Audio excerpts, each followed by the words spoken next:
Welcome everyone to the Breachers VRML Season 1 Grand Finals live from VRML CON. I'm here with Gibular Bob Martini and myself, Nightfire with two E's, in the awesome FPS of Breachers VR. Bob, how are you doing? I'm doing super well, Nightfire. I'm incredibly excited for the convention and the NA Grand Finals, and I'm just super excited to be alongside you and Martini for this matchup. Me too, Bob. We're out here in Denver. For VRML CON, and this is probably one of the coolest events I've ever gotten to be a part of for VR. And even better that I get to take part in seeing these grand finals for Breachers happening live right in front of us tonight. It's so awesome to wrap up VRML CON 2024 with Breachers skyrocketing in popularity in recent months. Season 2 with VRML has been nothing short of spectacular. And while Season 1 was ultra competitive, I feel like teams are finally starting to settle in to the finer mechanics of the game of Breachers with Season 2. Yeah, absolutely. I remember when I first started casting this game, and trust me when I say we've seen a massive improvement skill-wise between season 1 and season 2. I think that as the game grows older, teams and players have gotten more used to the feel of the game, so to speak, which has increased the demand for that better coordination and understanding of how Breachers works. And that ever increasing skill ceiling is definitely one of the reasons why the game is so popular right now. Yeah, and speaking of the ever increasing skill ceiling, the Taurus stands out to me as one of the hardest weapons to use, but also one of the most effective. And shameless plug here, if you want to master the Taurus, then enter into the minds of Ondog and Heine with the Taurus Bible. Yeah, that's right. The Taurus Bible, right, is a Google Doc with the best tips and tricks on how to use the Taurus, and it's written by two incredible master tier players who specialized in the gun. I even found it hilarious because they broke it down into the Old and New Testaments, but I think that just really goes to show the amount of effort and love that people in the community have for Breachers. On top of an incredible community, I think another one of the main reasons Breachers has been seen so much growth is its unique mechanics compared to other shooters in the space. I just feel that as a VR game, Breachers feels so different when compared to, these other VR shooters. I think a lot of that is due to the design choices made by Triangle Factory. Sites change round to round, forcing players to adapt to their surroundings. And you also don't have to approach the sites the same way each time. You can make your own points of entry or find new angles to get a leg up over your opponent. And that's what I find really cool about Breachers is the verticality is always there. Consider the post-plant phases. A very intriguing part of the round where the attacking team has successfully planted the EMP and must now defend it from being defused by the defending team. We've seen attacking teams come up with really unique ways to defend their plants using nasty angles, wall bangs, and even hatch plays. And really anything goes. And I gotta say, it's produced some of the most craziest clutch plays, especially among the top teams in VRML. Exactly. I think the make or break moments that get created every time we enter into one of those post plant scenarios really heightens the tension and leads to this spectacular crescendo in the action each round. Yeah, and speaking of the top teams, Martini, I want to start with you and get your thoughts on some of the teams in the qualifiers this season. I remember so many insane moments we saw live. I can't even recall them all. Yeah, first one I gotta think of, I was casting this one with Gibular Bob himself, but I gotta shout out War Dogs. This season they really showed off such interesting and I think unexpected strategies. We saw their economy management especially stand out, where they utilized a lot of things like Orals, Vipers, and Cadillos. And normally these are guns that many League players tend to stay away from, but I think War Dogs really embraced these guns and were successful in a lot of their matchups. I think a really big important moment that stood out for me was on their a particular play on Factory where War Dogs came in with Vipers in hand and shut down the round during one of their defending plants, I believe. Yeah, and I think personally War Dogs missed out a bit on not running the Omen, because it has to be the best SMG in the game. Oh, whoa. No way. Look, I'm a diehard Viper fan. I'll put that out there. I can maybe see the RCP being chosen as the top SMG, but I mean, the Omen, I don't know. Yeah, I know I'm gonna take a lot for that statement, but I just think it's cheap enough to not hurt your economy too much, and you can burst down enemies quickly if you know what you're doing. Yeah. Personally, I like the Viper. When you see that SMG come out, it performs basically like a Spectral on full auto. I don't. Maybe that's a controversial take. I don't know. But if players like using the Spectral, then why don't we see more of the Viper? It's again just a full auto Spectral. I mean, full auto Spectral, y'all got some very interesting ideas today, to say the least. But hey, look, at the end of the day, I think we've all seen this before. Weapon choice is always going to be dictated by that economy management. But hey, we can get way more into that when we're shoulder to shoulder behind the desk and talking about this live. We'll talk about it more later. We're both getting excited over here. I can hardly contain my excitement too. And I mean, let's go back to War Dogs. They weren't the only team that really sort of caught my eye during the North American closed qualifiers. Restart and their match against AESIR. I mean, come on. I think a lot of people watching right now remember that one and the sheer chaos that matchup unfolded into. I mean, for sure. We're talking first seed versus eighth seed. I think a lot of people expected it to be a total wash against a Restart, but I remember viewers and me being very pleasantly surprised at how effective Restart was against AESIR, especially in that second half of Skyscraper. I mean, they were starting to get some momentum up. Yeah. I was wondering, hey, are we going to a map 3? But at the end of the day, AESIR does what AESIR does best, and they made sure to come back and really lock down that game in 2 maps. Yeah, I mean, that was just a crazy matchup to watch there. Really could have gone either way towards the end of it, but what I got to give a shout out to F3 and Eternity, because we can't forget about them. And I'm still recovering from the shock that I felt after F3 managed to completely shut out Eternity on Skyscraper while on offense. That just seems like it's breaking the rules of the game. Hey, now, okay. Just to wrap up here, guys, I wanted to bring up Triangle Factory's latest update for Breachers, the Dam update. We're playing on this update for the finals. So, Bob, share us some insight into the changes that have occurred over the 1.0 over this Dam update.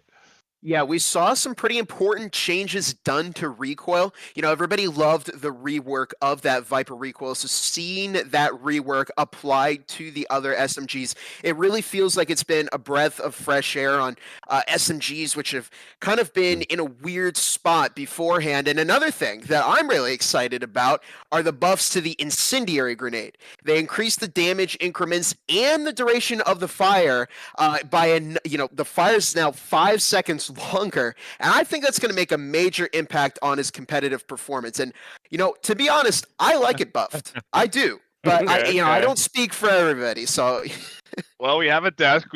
So, Martini, what do you think about the Molotov? Are we going to see it today? Are we going to see it come out today?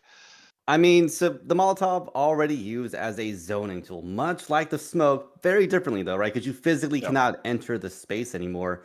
So these buffs definitely make it a lot more viable than it used to be. So I would not be shocked if we did see it come out on stage tonight. If we saw a kill with it, even better, because I love those.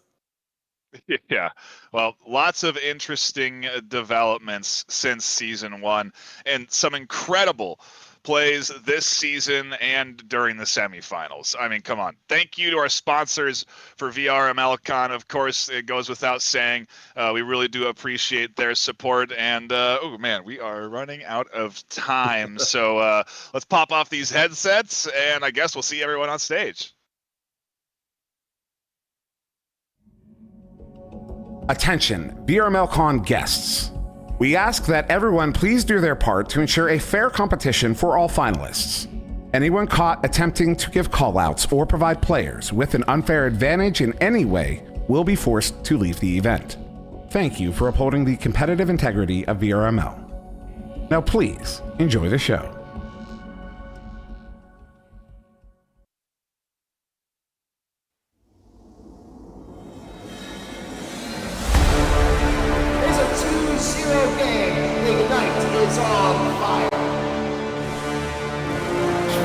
teams will be battling against AESIR and VRML CON. Shuts them out. They're going to VRML CON in July. There's the play ticket right there in the form of the EMP.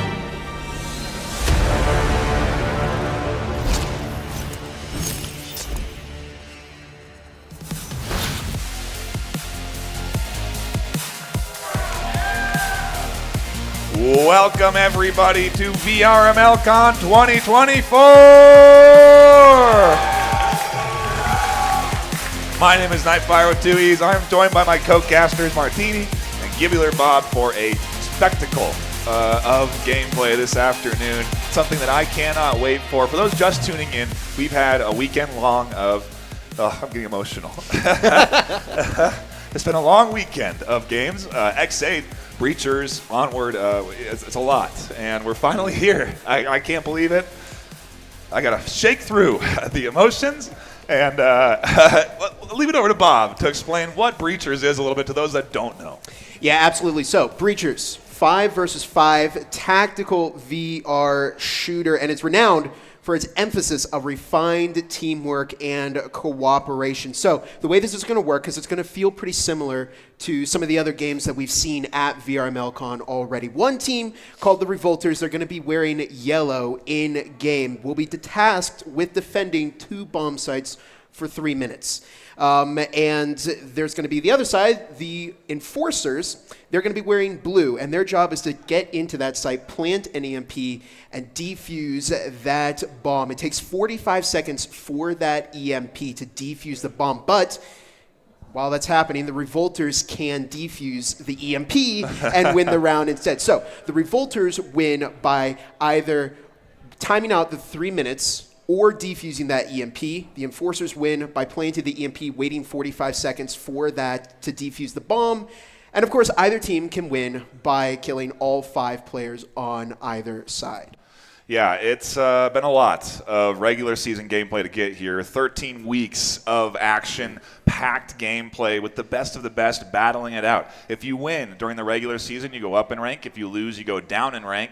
And essentially, we then take the top 8 teams, the best of the best in the region, pit them up against each other in postseason brawls, and get 2 squads that get to come out to VRML CON and play live on stage. It's all thanks to the sponsors, the promotion, the developers of Breachers. We really do appreciate them. Triangle Factory coming in and supporting us for VRML CON 2024. A quick shout out for them before we do get ready to introduce these teams, because I am certainly ready to get into the action, to get these teams on stage. So let's send it over to Sir Dimwee to bring up our top 2 squads in North America.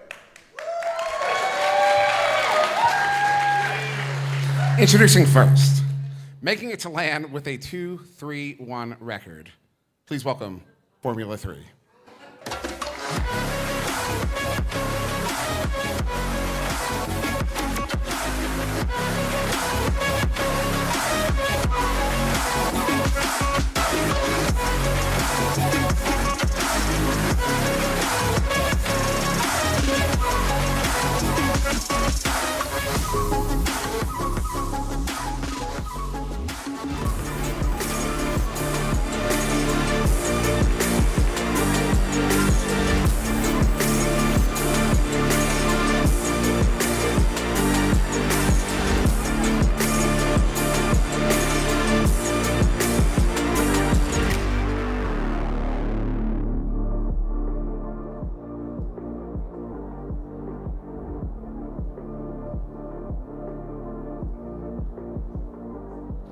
And finally, with an undefeated record coming into this finals tournament, please welcome the AESIR.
If I could get the captains, please.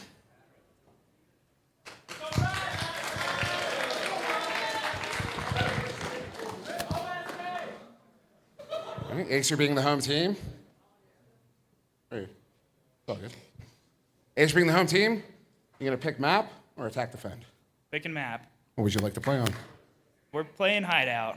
Hideout. Attack or defend? We'll play defense. Defense. Let's get it. Thank you so much, Sir Dimwee, for those awesome map picks. We get to finally get into the theory crafting, Bob. It's taken so long to get here, Martini, and now we finally get to talk about these two teams. We've been holding off, honestly, internally about the discussions we want to have about F3, about AESIR. It's the best of the best in VRML. And Martini, I'll start with you. Tell me a little bit about F3. Tell me about this squad we've got over to our left.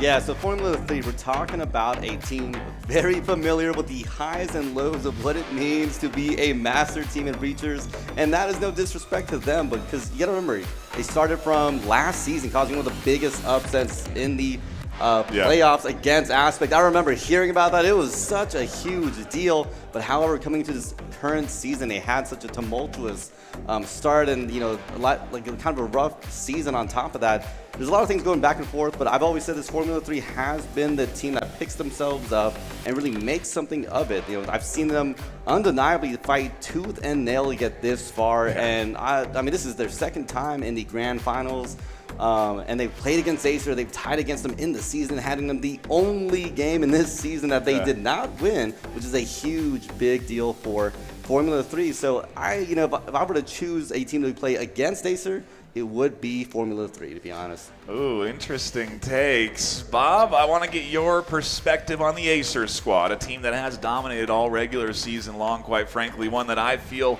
is probably the favorite today, but I want to get your perspective on this team and their roster.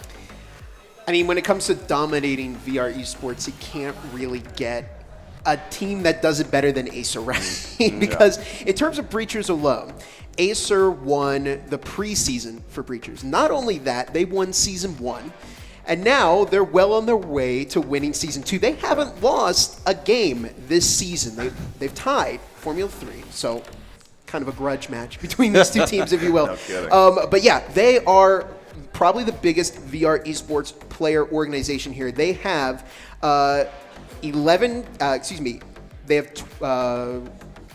here we go. 61 players across 11 teams, and they have a presence in 18 different leagues. So there's a lot of people working for this org here, and they've been storming through the Breachers VRML. I think we're going to see quite the battle between these two teams today, because you just don't get skill like you do from AESIR. I mean, they are one of the most mechanically advanced Breachers teams you can find. They are on point with their shots, but I've heard some debate about, do they have that strategy there? Martini, let me get your opinion on that. Do you think that Formula 3 can kind of outsmart them here in terms? Like I said, I think Formula 3's tenacity just really comes through in a lot of what we've seen. They're a team that people can say has fallen off a variety of times. They were washed, whatever. But here's the thing. They made it all the way to grand finals. They had a rough start to the season and still managed to keep winning in the matches that do matter. So I think they got what it takes. Can't wait to get into this action. We are a few moments away from our first map of the afternoon. And Bob, tell me about this map pick coming in from, I think it was AESIR as the home team. Hideout. So this is one that I think we were all expecting would be one of the first maps because Hideout is one of the original 3 launch maps for Breachers. The beta map was Factory, but when the game fully launched, it was joined by both Hideout and Skyscraper. You're looking at the 60% of round wins by AESIR, 52% by Formula 3. So they've got decent stats here, pretty close between these two teams. 52 rounds won by AESIR, 27 by Formula 3. So you can definitely see which team has been playing more Hideout this season. But that doesn't always necessarily mean that, these are just statistics. Anything can happen in Breachers, and quite frankly, anything will happen here in this matchup. Anything can and will happen. That's the beauty of really our first LAN event. We have to touch on this, Martini. It's the first time we've all got to touch each other, too. I mean, come on. It is a LAN. And I mean, we get to see these players meet for the first time sometimes. I mean, all they know is the aneurysms in virtual reality. They're familiar with how people move and wave and how tall they are and that sort of thing. It's crazy how they can tell who's who, but now they get to see each other. I think my favorite thing is finally, you've heard these gamer tags all season, maybe several seasons, and finally getting to put a face to it, the height to it, because I'm a little shorter myself. But hey, it's funny seeing those things live and getting to see this is the person I've been talking to for like months now, maybe even a year, depending on how long some of these people have played together. I think it's one of the biggest appeals of coming out to LAN. Yeah, cannot wait to get into this. Bob, tell me, how has it been, the trip down, getting ready for this convention, getting ready for these teams? I mean, how do you think these teams have been preparing, I suppose? We don't worry too much about you, okay? We want to know how you think AESIR, how you think F3 has prepped for what is a monster of opponent ahead of them. Yeah, so we've got a free play area back here, and you've seen a lot of teams practicing, doing some control points is actually what we've been seeing. Players warming up, making sure that they're ready for this. And, of course, you can practice.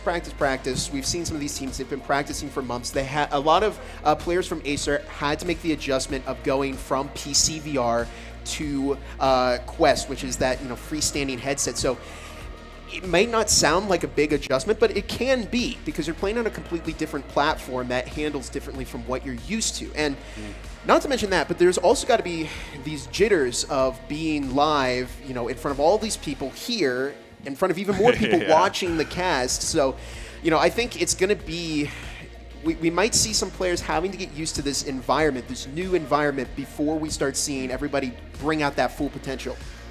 Well, we are just moments away from diving into our first map on Hideout. We have players in lobby ready to go. This has been advertised in-game, Martini, for months now. I got to imagine there's a lot of folks that are pretty dang hyped for us to get this started, tuning in online right now. A big shout out to them like we always do. We do appreciate the support. And obviously a shout out to everyone that is here at VRML Con for VRML Con 2024.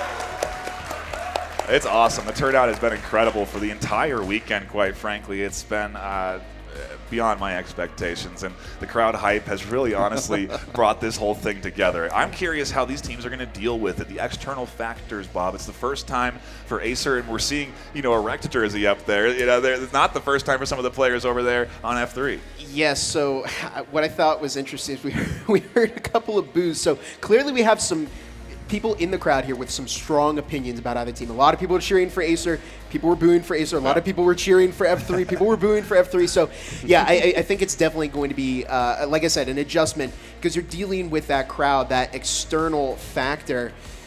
We'll see. We'll see how they can manage. We are loading into Hideout, our first map of the afternoon here for VRML Con. We have players in and preparing for our first pistol round of VRML Con between the Giants, Formula 3, and AESIR. It's everything that we've been hoping for, Bob, as we do get ready to dive in to this round. We've got, who is it on attack? AESIR on attack and Formula 3 on defense to open things up. Eventually, we'll show it on screen. There it is, the Hideout intro we've gotten to know and love from the regular season. It's, it's a very familiar map, Martini, for these teams. I mean, talking about Hideout, I always say Factory's the bread and butter because it's been around since beta, but Hideout really has become that sort of map. People play it all the time, comes up all the time, and competitive. It's probably one of the top playing maps for these teams. So for me, it's a good way to test these two teams' skill sets. How well do they both perform on a map that's very common?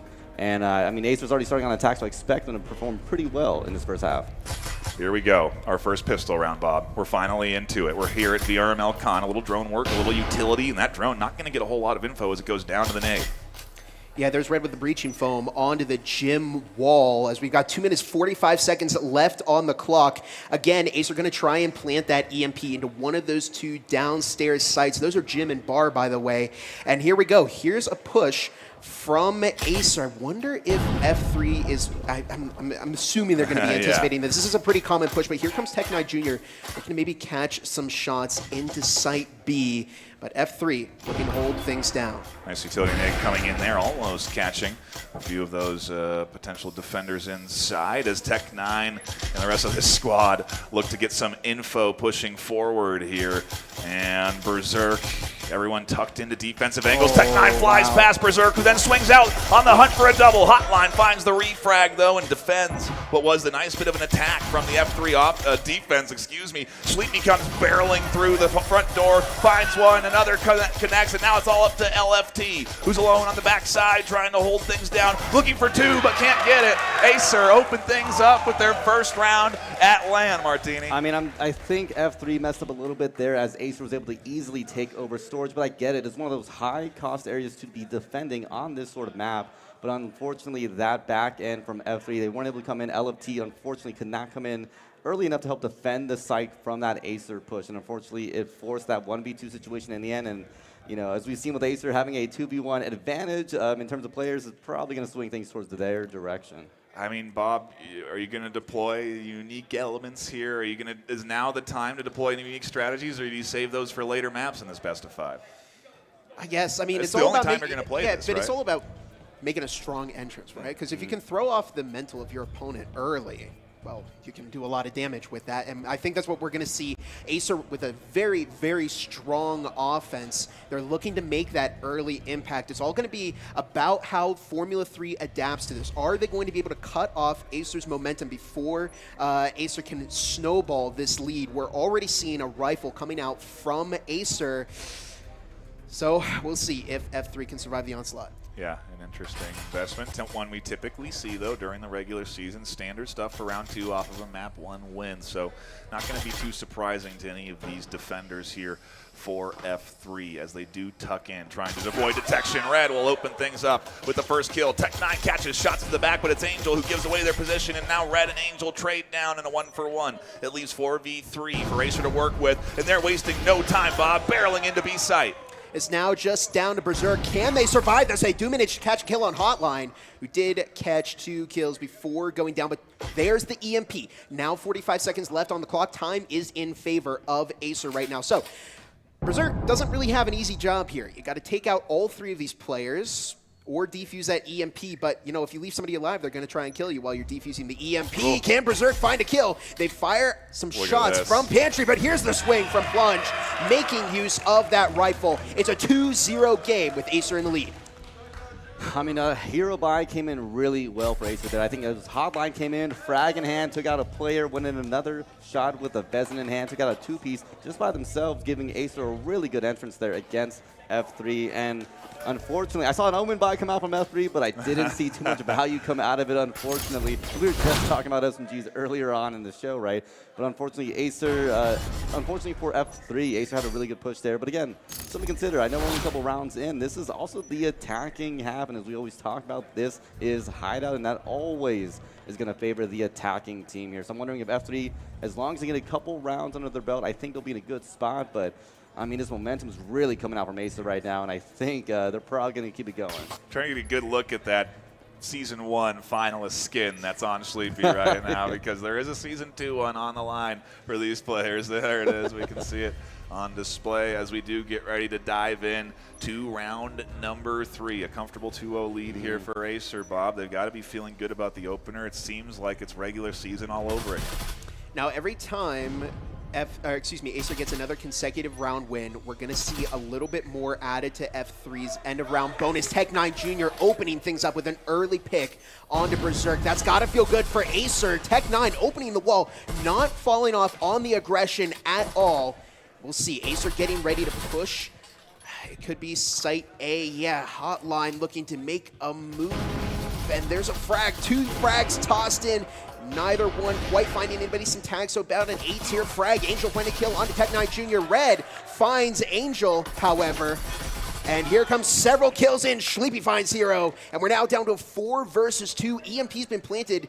Bot's got that rifle, but We're in a 2 versus 4. This is going to be tough. Downstairs, LFT finds Hotline. That's information given away to AESIR to work with, and they lose bot up top, so their rifle carrier is gone. What is LFT's plan in a 1v3? We'll have to see. A 2-0 lead here for AESIR again, comfortably set on the attacking side, and, well, the trio with the EMP down now just has to defend for a few more seconds, and they'll got the round in the pocket. Their third lined up here. LFT obviously going to go for that defuse at some point, or potentially eco and avoid giving away that extra cash to their opponent. LFT looking to make a move, but it's way too late. The EMP has already defused the bomb. AESIR picking up a hat trick over Formula 3. Not an ideal start for F3, to say the least. Yeah. But, hey, Martini, I mean, we've seen a lot of these games come down to swapping sides. Yeah. I mean, that's been an element that makes a complete difference. I mean, F3 here, I think they're trying to lean into defense working. At some point, we see some roaming gameplay come out here. But you're right, they might need to rely on that attacking half. But here's the thing, you got to take one of these rounds, maybe even two, against AESIR. Otherwise, we're looking at a potential 6-6. If not, I mean, any round win from AESIR on the defense is going to give them that little advantage that they need to win out, at least this map. And I think F3's got to rethink some of their roaming gameplay because it's just not quite syncing up with their normal defense here, unfortunately. As we've seen several times, I think it's the second or third time, that LFT's been the last one alone dealing with a potential 1v2, 1v3 situation. So I think just kind of some sync issues on that defense needs to work up a little bit better for F3 in order to really make this one work out. But AESIR is, again, locking it in right now. And we'll have to see how this upcoming economy round goes.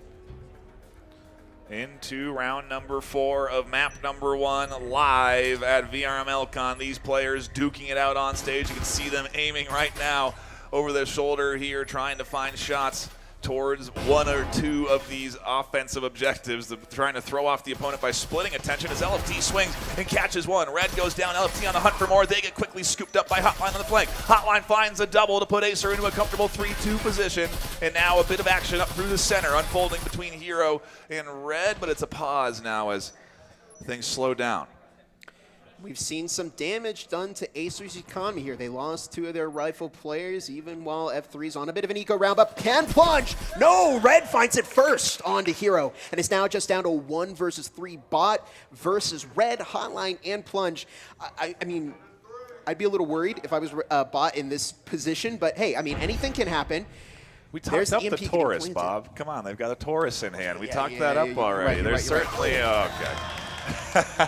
AESIR taking 4 and a solid lead here coming in map 1 on the attacking half, Martini. You know, I heard a lot of things from the crowd, from people in the chat talking about F3 really making things work out for themselves, but I'm not seeing that at all in this gameplay, unfortunately. AESIR's, well, no, AESIR's, you know, coming in hard, doing it really well right now. And I didn't hear the same thing from some folks around the different areas, but unfortunately I think timing is just becoming a really big problem for F3. They're playing a little bit extended on that defense, and it's just not quite working out for them, whether it's just a bad peak, a bad push, and again, that timing and that syncing with your other defensive players is just not there for F3 right now. But the AESIR is just feeling that. I can feel the chemistry from them. They're just coming in and doing such a good job as they knock in. I'm surprised because inside scoop, Hotline had a scooter spill, from my understanding. A little bit of a wrist injury, IRL, and he seems fine to me. So clearly not impacting him too much as we do get ready to dive in to round number 5. Unless he's nerving himself because F3 couldn't handle his true power. Yeah, self-inflicted, I doubt it. Hotline definitely wanting to lock in here. AESIR wanting to get one of these one of these champions locked in because they did not lock it in with Vale earlier this weekend. Yeah, it was a tough loss for AESIR there. They've built a dynasty based entirely around that perfection, staying at the top of the leaderboard. So the loss of Vale was a tough pill to swallow. But anyways, Tech9 Jr. finding a headshot onto Berserk. Red finds Hero, and look at LFT going down to Tech9 Jr. It's just down to bot once again. We're in a 5 versus 1 now. Hotline swings onto bot. There's the team kill from Sleepy onto Hotline. But look at this. We are 5-0 in map number 1. I mean, one more round, and we'll see a first half lockout from AESIR. I mean, what else can I say about that round? It's hard to say because AESIR just came in with a gun skill and knocked them down one by one after he just they just weren't winning those gun battles. And unfortunately, no matter how much strategy and utility usage and all these things, if you just can't win those 1v1s, it's gonna look like that previous round here. I mean, AESIR had several players up. I mean, they got a team kill in, and they still have players up holding that one down. So AESIR's looking very dominant right now. But here's the thing, again, this is the attacking half. You got to really capture as many points as possible here. Otherwise, F3 is looking at a very, very big uphill battle for themselves. At least the win is map 1. Yeah, it is a tough opener for F3. Let's see if they can regain some composure here, Bob. Getting ready for round 6. Getting ready for that eventual side swap, too. It is coming after this, where the economy is going to completely reset. So everything is being invested here by both squads. You can definitely hear that the mental is better from AESIR, and I mean, why wouldn't it be? They're 5 rounds up on Formula 3. Looks like we might have had a disconnect there. But there goes the wall. Sleepy finds the opening kill, dropping a double onto Bayakun. I hope I said that right. Anyways, there's a frag tossed into sight. He doesn't quite find it. Sleepy just decides to go in and finds a 3rd kill. Can they find any more Tech9 Jr. taking up Bot? It's now just down to Berserk in a 1 versus 5 once again, and they go down to plunge. It's a first half lockout from AESIR, Martini. Oh my God, I mean, I gotta give credit to Sleepy there. Definitely earned that one, getting a 3, maybe 4K there. I forgot if I saw at the very end with that wall bang, but they were just killing it. And that entry from AESIR is looking for her. So Sleepy walked in, knocked 1, 2, back to back, and the 3rd one over there. I'm shocked. It's amazing. AESIR's coming out in full force today. I got to see something from F3, otherwise maybe I need to change my vote. I don't know. I know. I had 3-1 for AESIR, I think, and Hey, I said 3-1 for F3, right? So this might be the one for AESIR. I'm just Okay. We'll have to see. We'll have to see as we do get ready to dive into our 7th round. We love to see the replays. Shout out to Bobo VR for sponsoring VRML CON, and you can see all the players wearing headsets with the battery packs on that are really enabling us to go for a best of 5. This is the first time we've done this, and normally a series can sometimes go up to 2 hours in a best of 3 if things are close. We could be out of here in 3 maps if AESIR have anything to say about it with the pace they've set, though. We go into the reset, though. Side swap. We go to the pistol round. AESIR defend and F3 attack in what is do or die, Bob.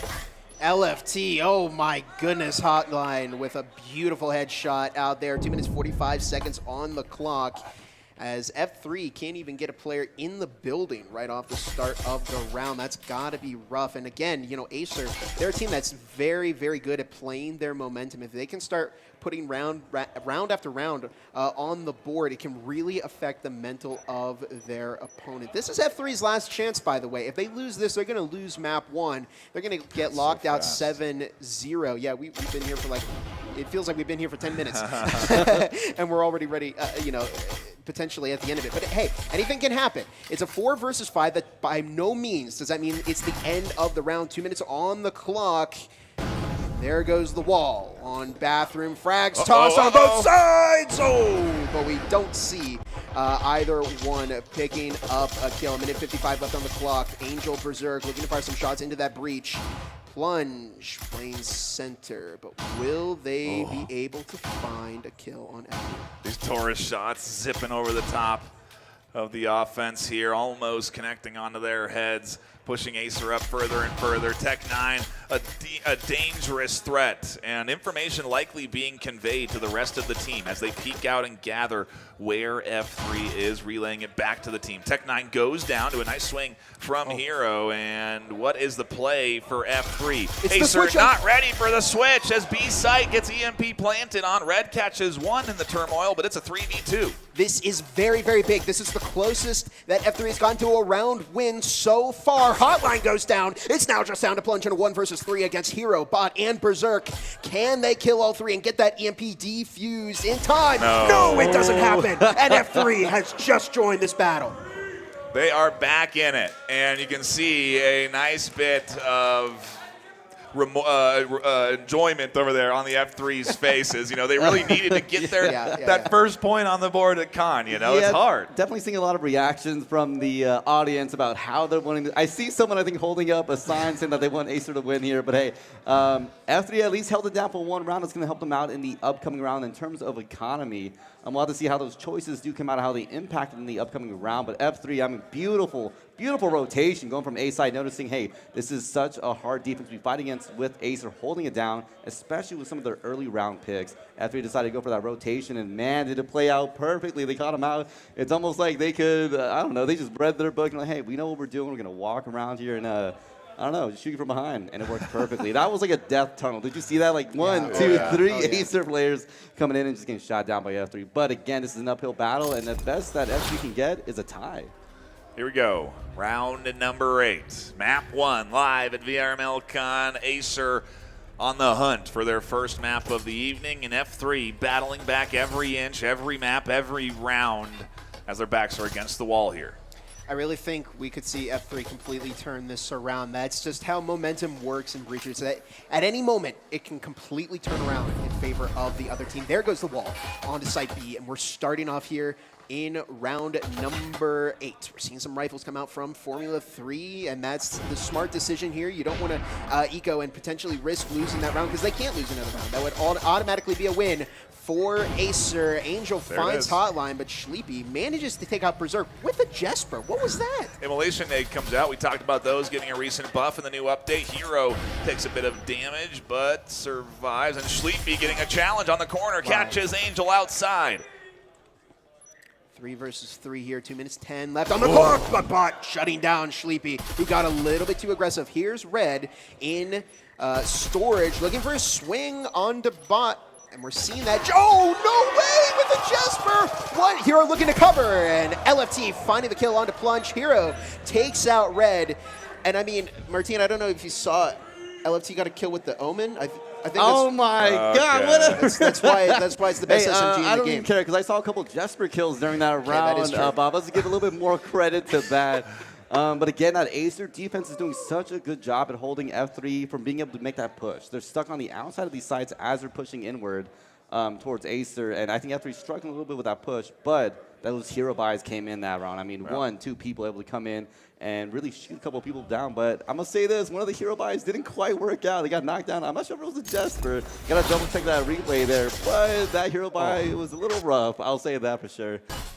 Such good aiming, Bob. I think that's what stands out to me with these players at a high level. Hitting those headshots is not an easy thing to do, but they've mastered it with these guns. Whether it's a pistol, a rifle, an Omen, it doesn't matter. They're able to be effective with that, with any tool in their hand, quite frankly. And that's what you need to have that level of skill if you are one of the 2 best teams in North America.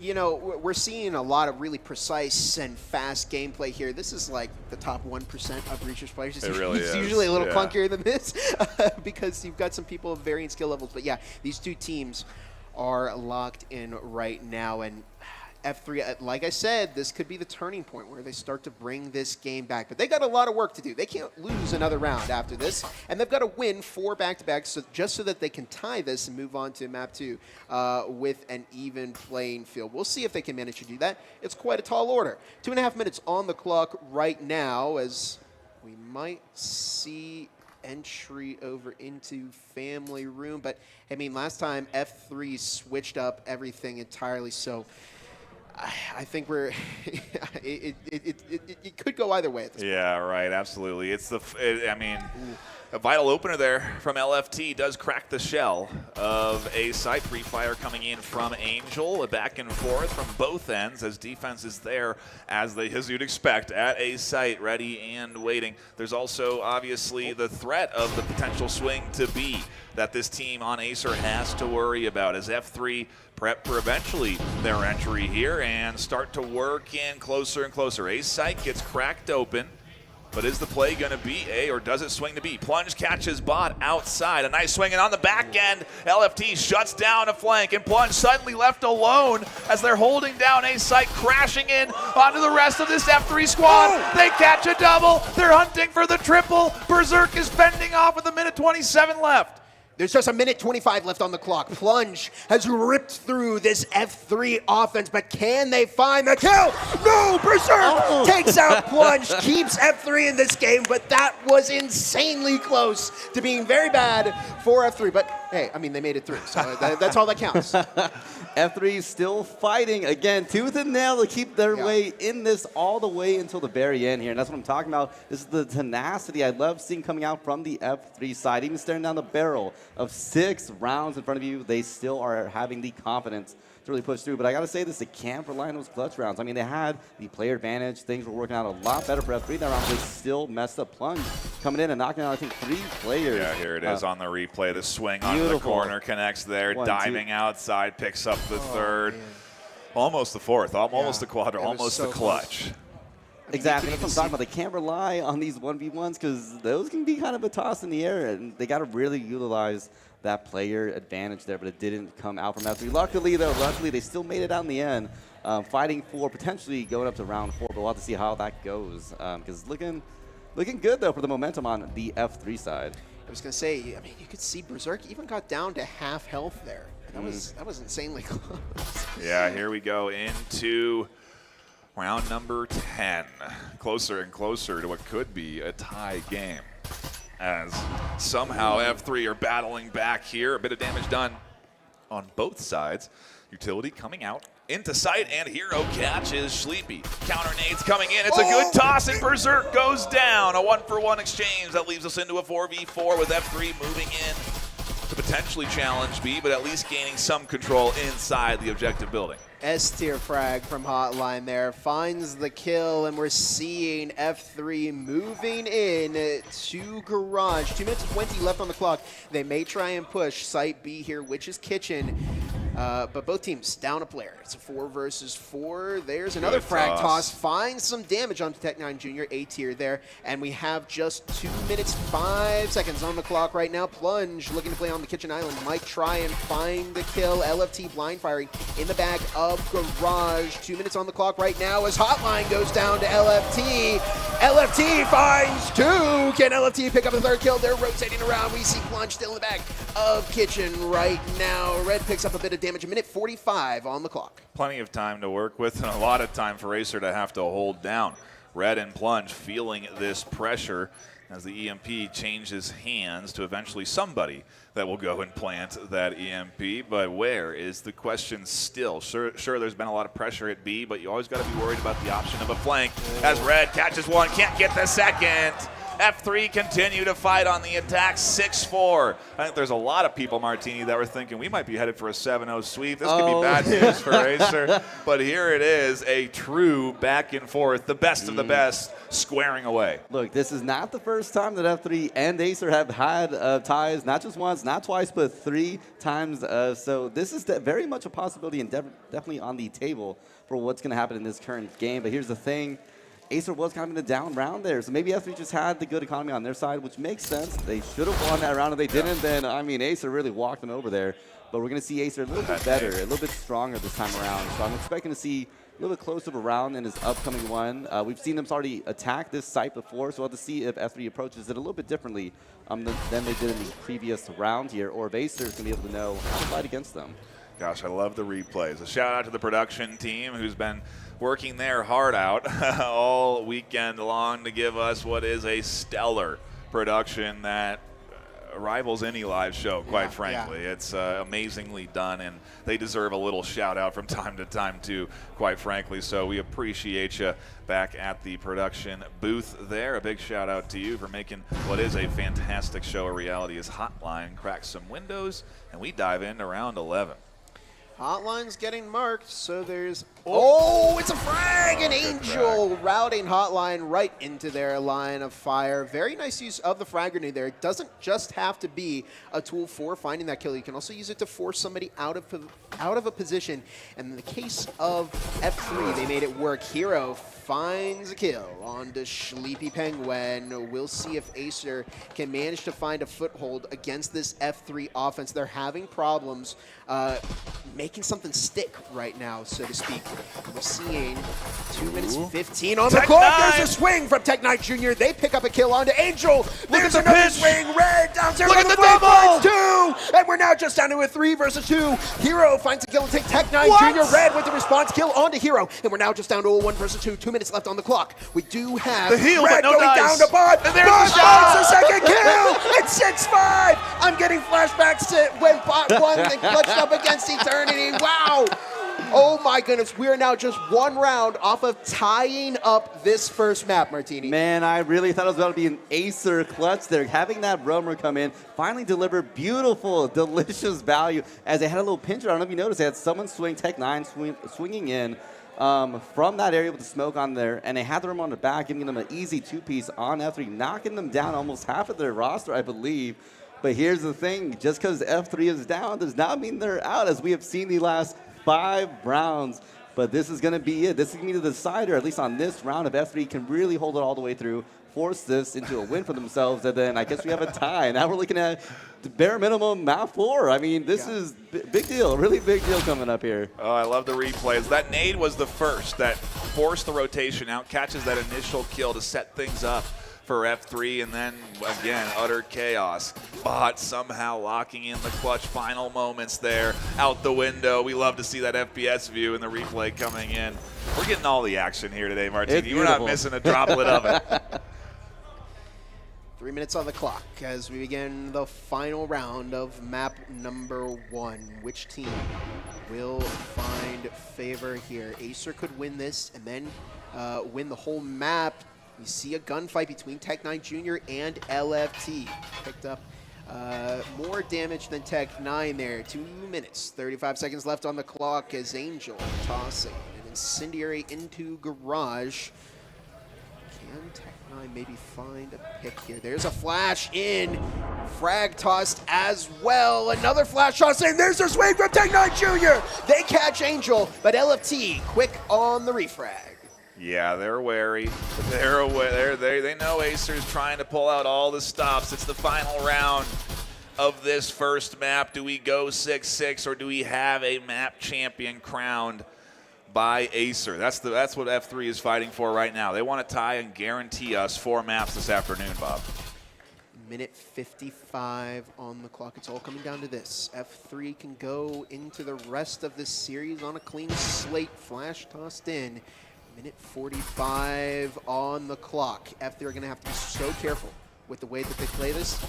AESIR trying to find a leg up against F3 in any way possible. If they can maybe just find one pick, they may be able to collapse the F3 offense. But F3 not keen to let that happen. Minute 25 on the clock.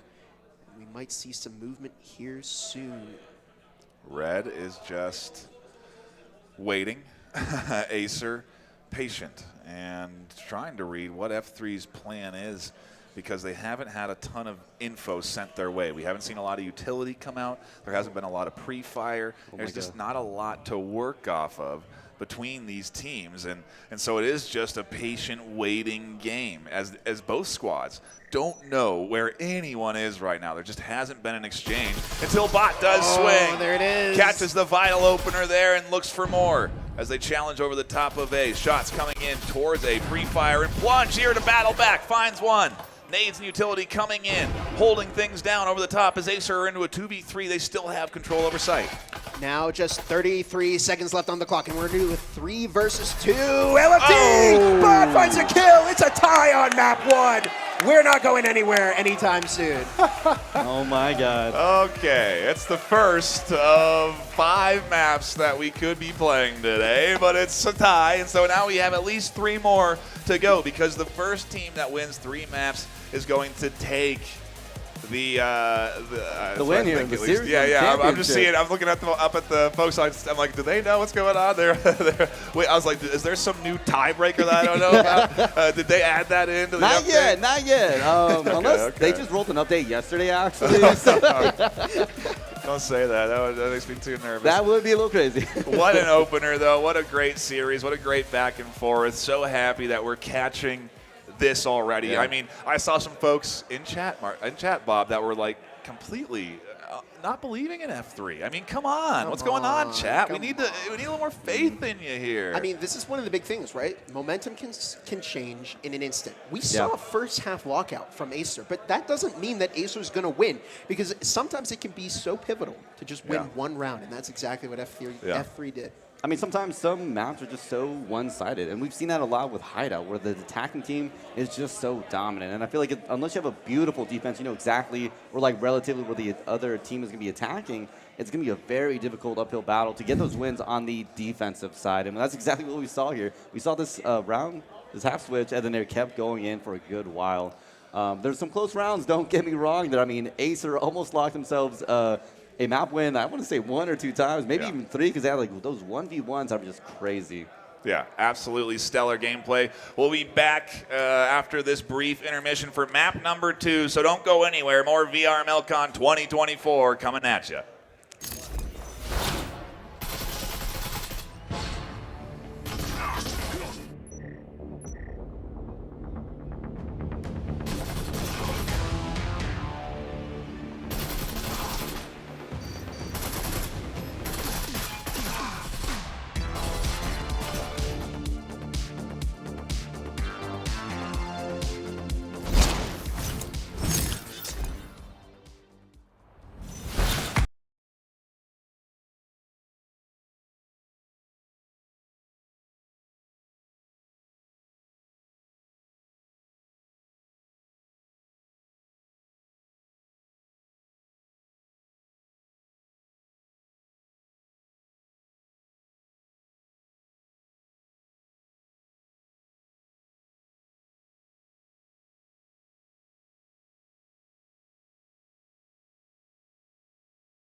Every business has a story to tell. Just like virtual reality, your brand story should transport your viewer to another place and time.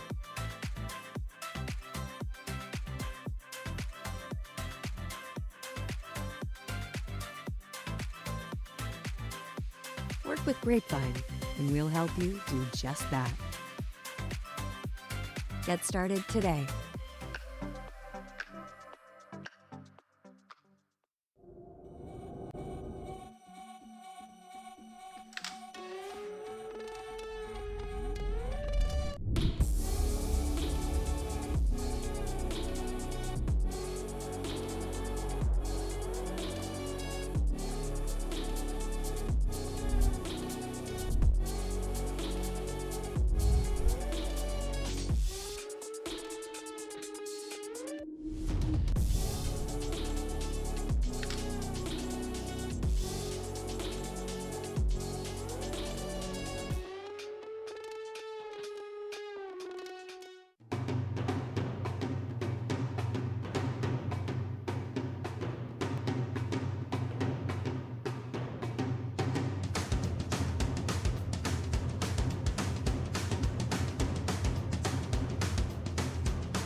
Hello once again.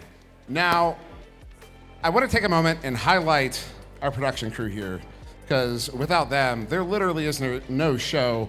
I also want to shout out our director, Tyler in the back, waving in the back there, also known as Wonder T-Man, the Wonderkin. An exceptionally talented group of people back there. If you don't know them, you should. We do have another giveaway to do. However, before we do that, I do want to, well, first off, I want to reiterate.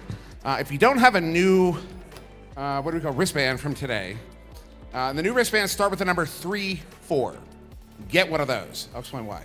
At the end of this game, we will be giving out something big. I can't tell you yet what it is, but I can tell you who it's from. It's from our sponsor, B Haptics. Oh, that got a reaction. So if you do not have a wristband with the numbers 3, 4 on it, go get one. The other thing is, in order to win this, you have to be here at the time that we're calling it out, at the end of the show. Because we will be calling numbers until somebody here has that number. It will be handed to somebody before we leave today. Whatever it is. With that being said, we have another giveaway to do, and we're gonna start with a couple of 3, 4 numbers. First one, the Quadcast mic right here. We got 34040, 34040. We also got the Cloud Revolver headset.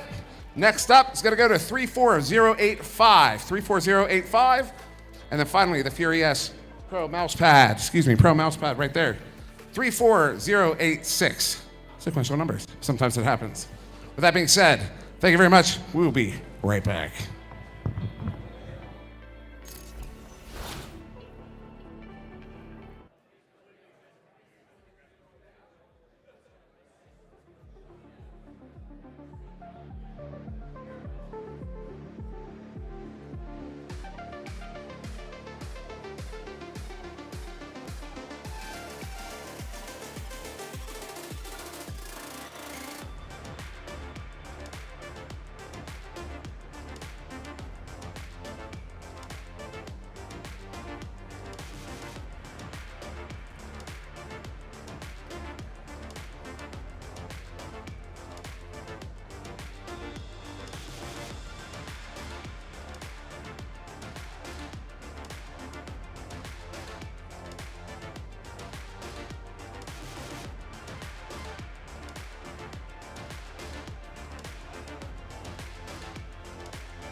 And we're back. We do have another map pick here, although we are waiting on AESIR to make their selection, or make their, decide on their strategy here. So thank you everybody for joining us. It has been phenomenal here in Denver. The weather reminds me of home. It's been beautiful. There have been a couple really awesome thunderstorms though. All right, here we go. So, where are we at? You're picking? All right, Formula 3. Would you like to pick a map or defer? Defend. We'll defend. They're going to defend. Would you like to pick a map, sir? We're gonna go with Arctic. Arctic. Let's get it!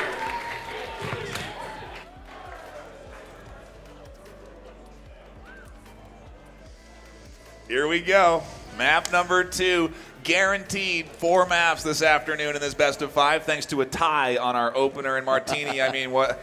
I can't ask for a better opener than that. A tie 6-6. What a battle that was on Hideout. I mean, we're talking about potentials for going 3-3, a couple more rounds, and a couple more maps. And I don't know if I want to see it or I don't or I do, because it's exciting, but it's also, I want to see someone win. I want to see someone really earn a round, fight themselves all the way through and really own it out. And I'm curious to see how Arctic is going to be for these two teams. Yeah, we see the stats there, Bob. Tell me, what do you think Arctic's going to bring to the table for AESIR and F3 this afternoon? I think from what I've seen, Arctic is a stronger map for AESIR, and that's evident in the data. 60% of the rounds that AESIR have played here, they've won 43% in the case of F3. That's not a particularly good number, but hey, again, it's statistics, so it could go either way. Arctic is one of the newer maps in Breachers. We did just get Dam, but before Dam, we got Arctic. So, teams have had an entire season to get used to this map. It was introduced in Season 2. So, I think people say it's that newer map. It might take some getting used to, but I think we're at that point where teams have already gotten used to this map. And I think we're going to see...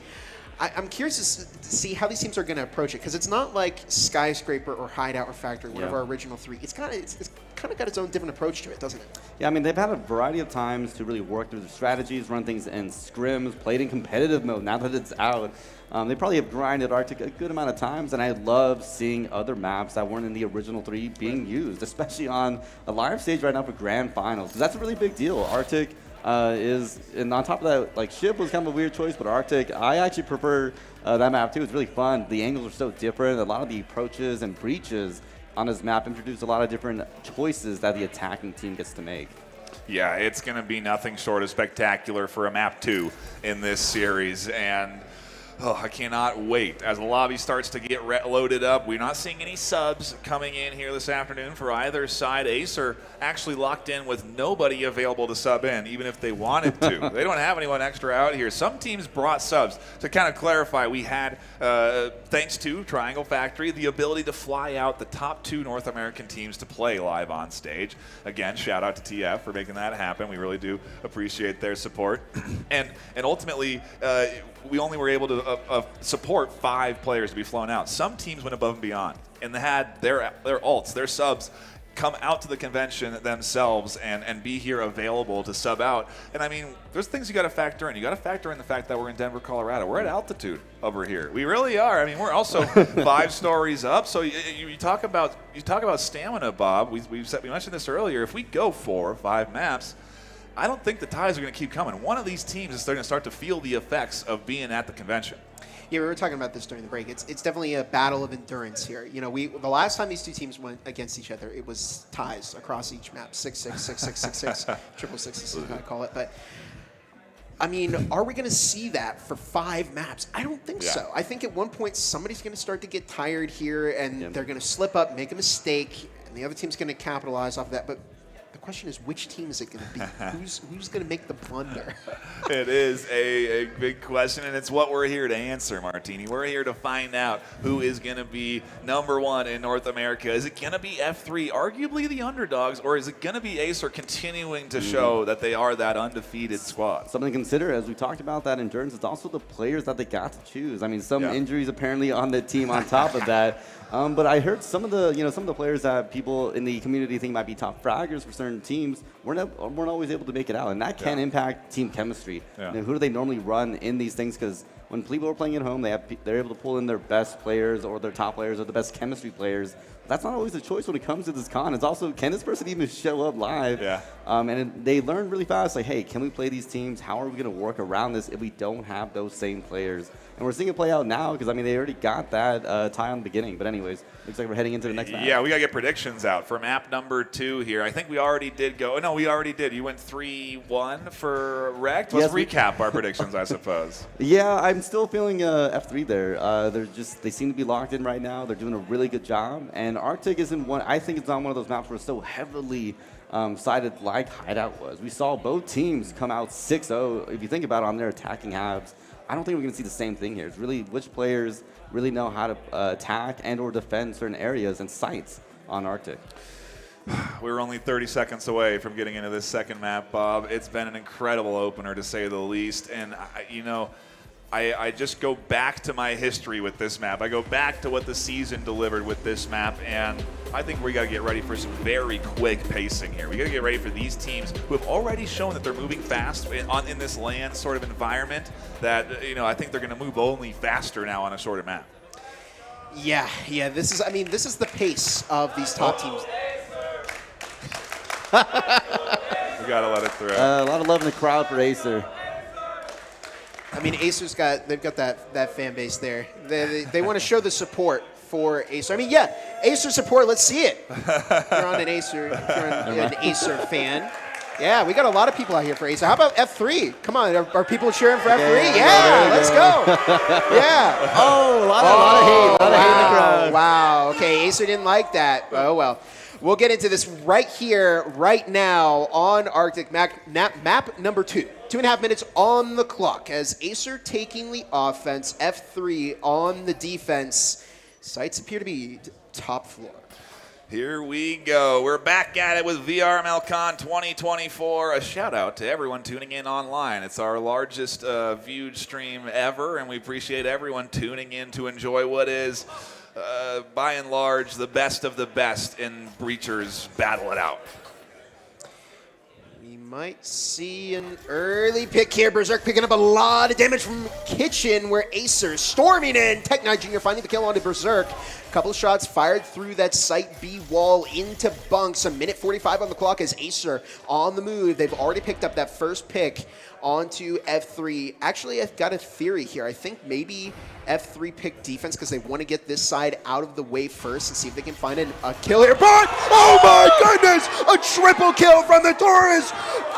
Okay, I was probably wrong there because now we're in a 1 versus 3 already. They're confident over here on F3, and Hero finds Plunge to give us round 1 in favor of F3. Come on, man. Oh, my God. It doesn't get more scripted than that, Martini. In the pre-show, we talk about the Taurus Bible. We talk about how it's developed by these players on this top team, and there it gets a triple kill. I mean, I got to double check my numbers, but I swear that I saw Bach at a 3-piece there right in that corner. That AESIR entrance was it was looking good. It had a good setup. They got that early round pick with the F3 player. But I don't know if you noticed, a lot of the AESIR health economy took a lot of hit there, and we saw that really come out in the end there as they got shot down one after another. And all that required at the end was the F3 players just kind of clean things up and win out the round for themselves. And that puts them in a really good spot for their economy for this upcoming round. What a opener to this series here in Map 2, Bob. That is one way to get things going, to get the crowd hyped up for F3. A stellar clutch. Only moment you see at land, quite frankly. Only a moment you see come from these players. Here it is, the 1, 2, the 3 on the corner there, and then the cleanup to make it the full map. Round 1 lock in, and into round 2 we go. Yeah, Bot has definitely been one of those standout Taurus players on F3. They've clutched up quite a few times with that Taurus, including last round when they dropped 3 of AESIR's players and completely devastated their push. And Berserk looking to support the team there. They find a kill. Sleepy with an S-tier frag as they're looking for a second, but it doesn't happen because Berserk finds that kill onto Sleepy Hotline. Meanwhile, finding Angel. We're into a 3 versus 3. The worst is still yet to come for AESIR, though, because they got to deal with a rifle player. Yeah, and they got to worry about this flank that's coming in from LFT. Catches one on the rotation there. Can they get any more is the question. The team wary of that threat and cautious of it getting any more extended out there, getting any more aggressive. Yeah, LFT knew how to play that there. They're not going to double dip and risk getting themselves killed. They know how to play this. There's 2 rifles up on F3.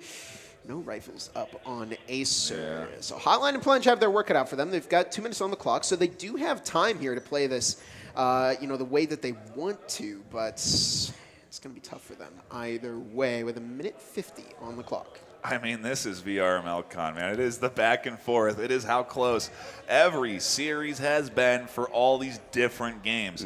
I love the toot the horn of VRML because when you see matchmaking, when you see the process, when you see it end in games like this, it makes me feel like it's all worth it. It's worth that season to get the best, to hone them into the funnel, and then have them duke it out on stage. It's something we can only do with all the community, the volunteers. It takes an army to make this happen, and well, we're just stalling for time, quite frankly, as Hotline and Plunge slow things down a bit. Berserk scoops up a nice headshot, and it leaves Hotline alone in a 1v3.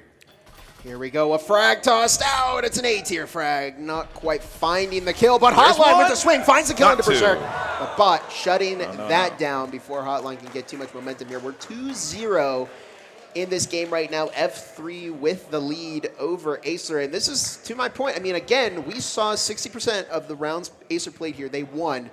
Doesn't necessarily mean that F3 can't win this map, Martini? I think it was a little bit risky, though, of a round, if you think about it. I don't know if you noticed, on the F3 side, there was about 2 hero buys in there, and it ended up with just 2 people left. And that's kind of tight, considering that's 2 full Vezins playing against the AESIR players. I got to give a lot of credit to the AESIR players in that economy round. They were able to knock down player after player on the F3 side. Obviously, F3 still ended up winning. They should have, especially with the economy on their side.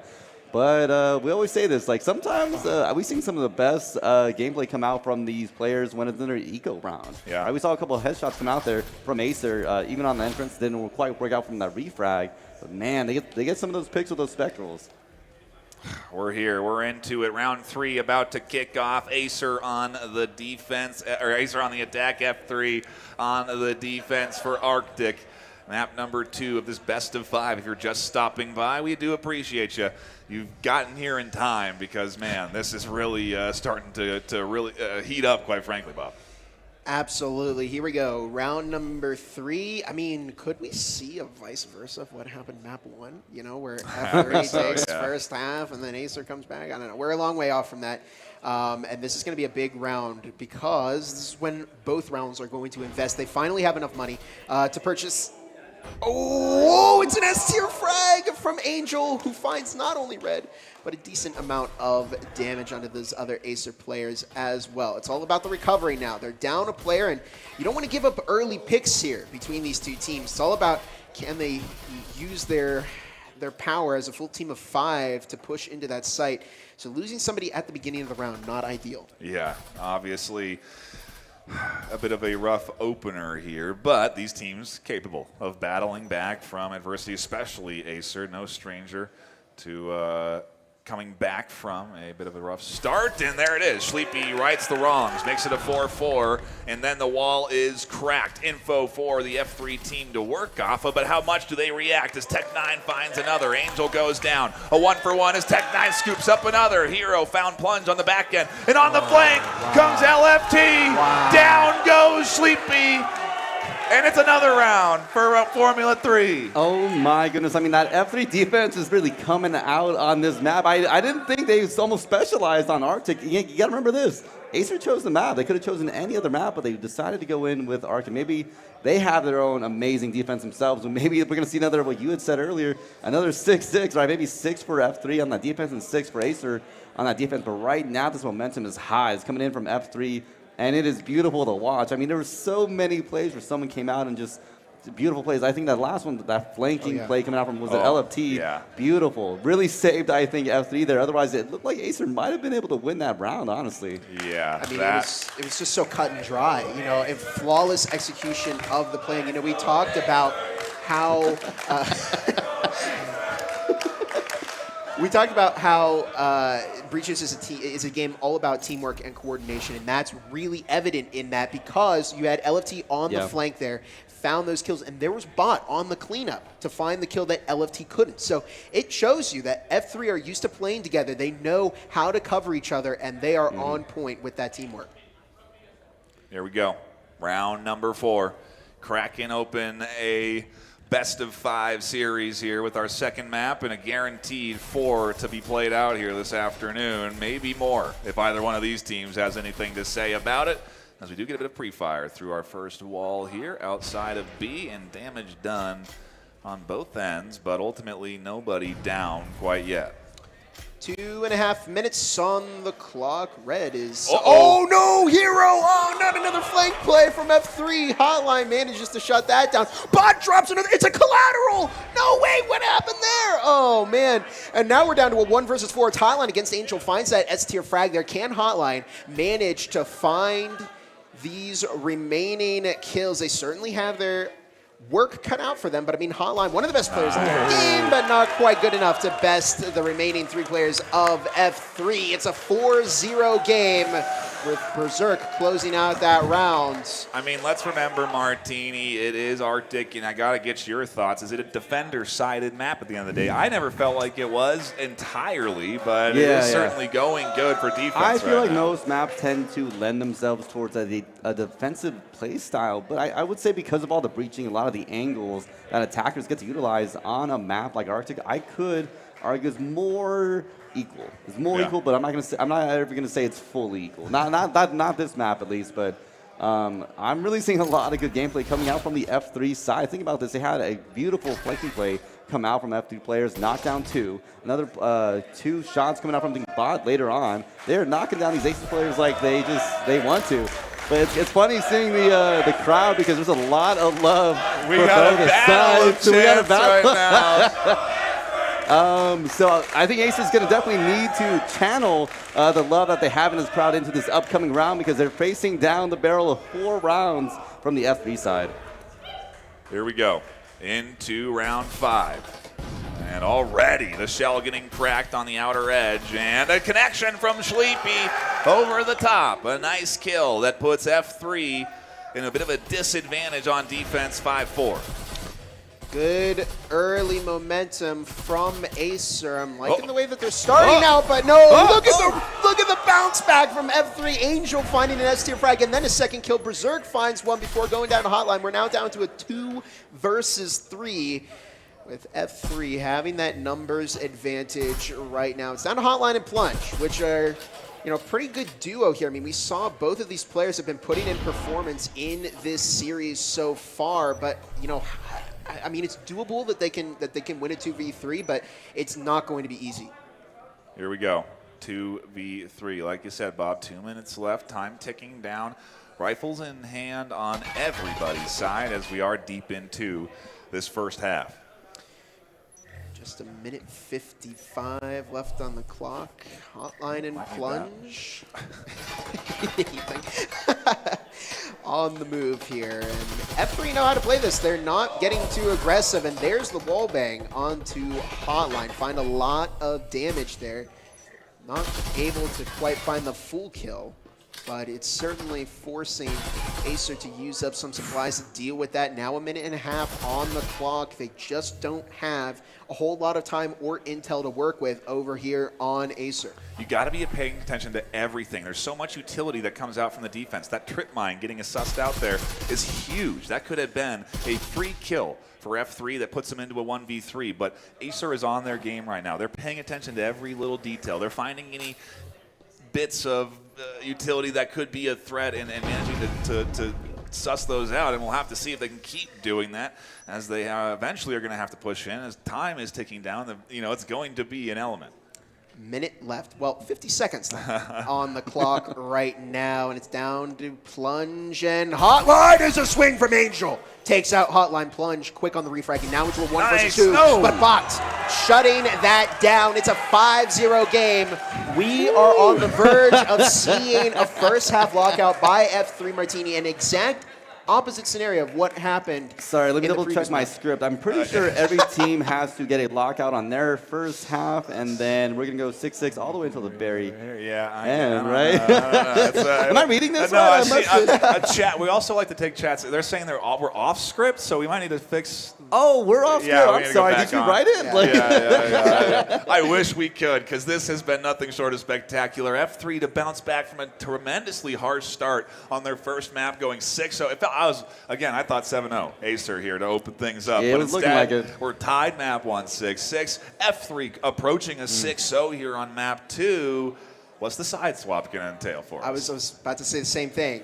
Does anybody else have the looming feeling of what happened? That's what I'm saying. The script is saying it's 6-0, then 6-6, then 6-0, then 6-6, all the way until we hit 5 maps, right? Because that's exactly how this is going to go.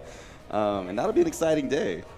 Man, what a display of top-tier VR esports talent this afternoon, Bob, as these two teams duke it out for a chance at cash and obviously the prestige of VRML CON champion, the medal on the line, the HyperX gear on the line. It's a lot to fight for at the end of the day.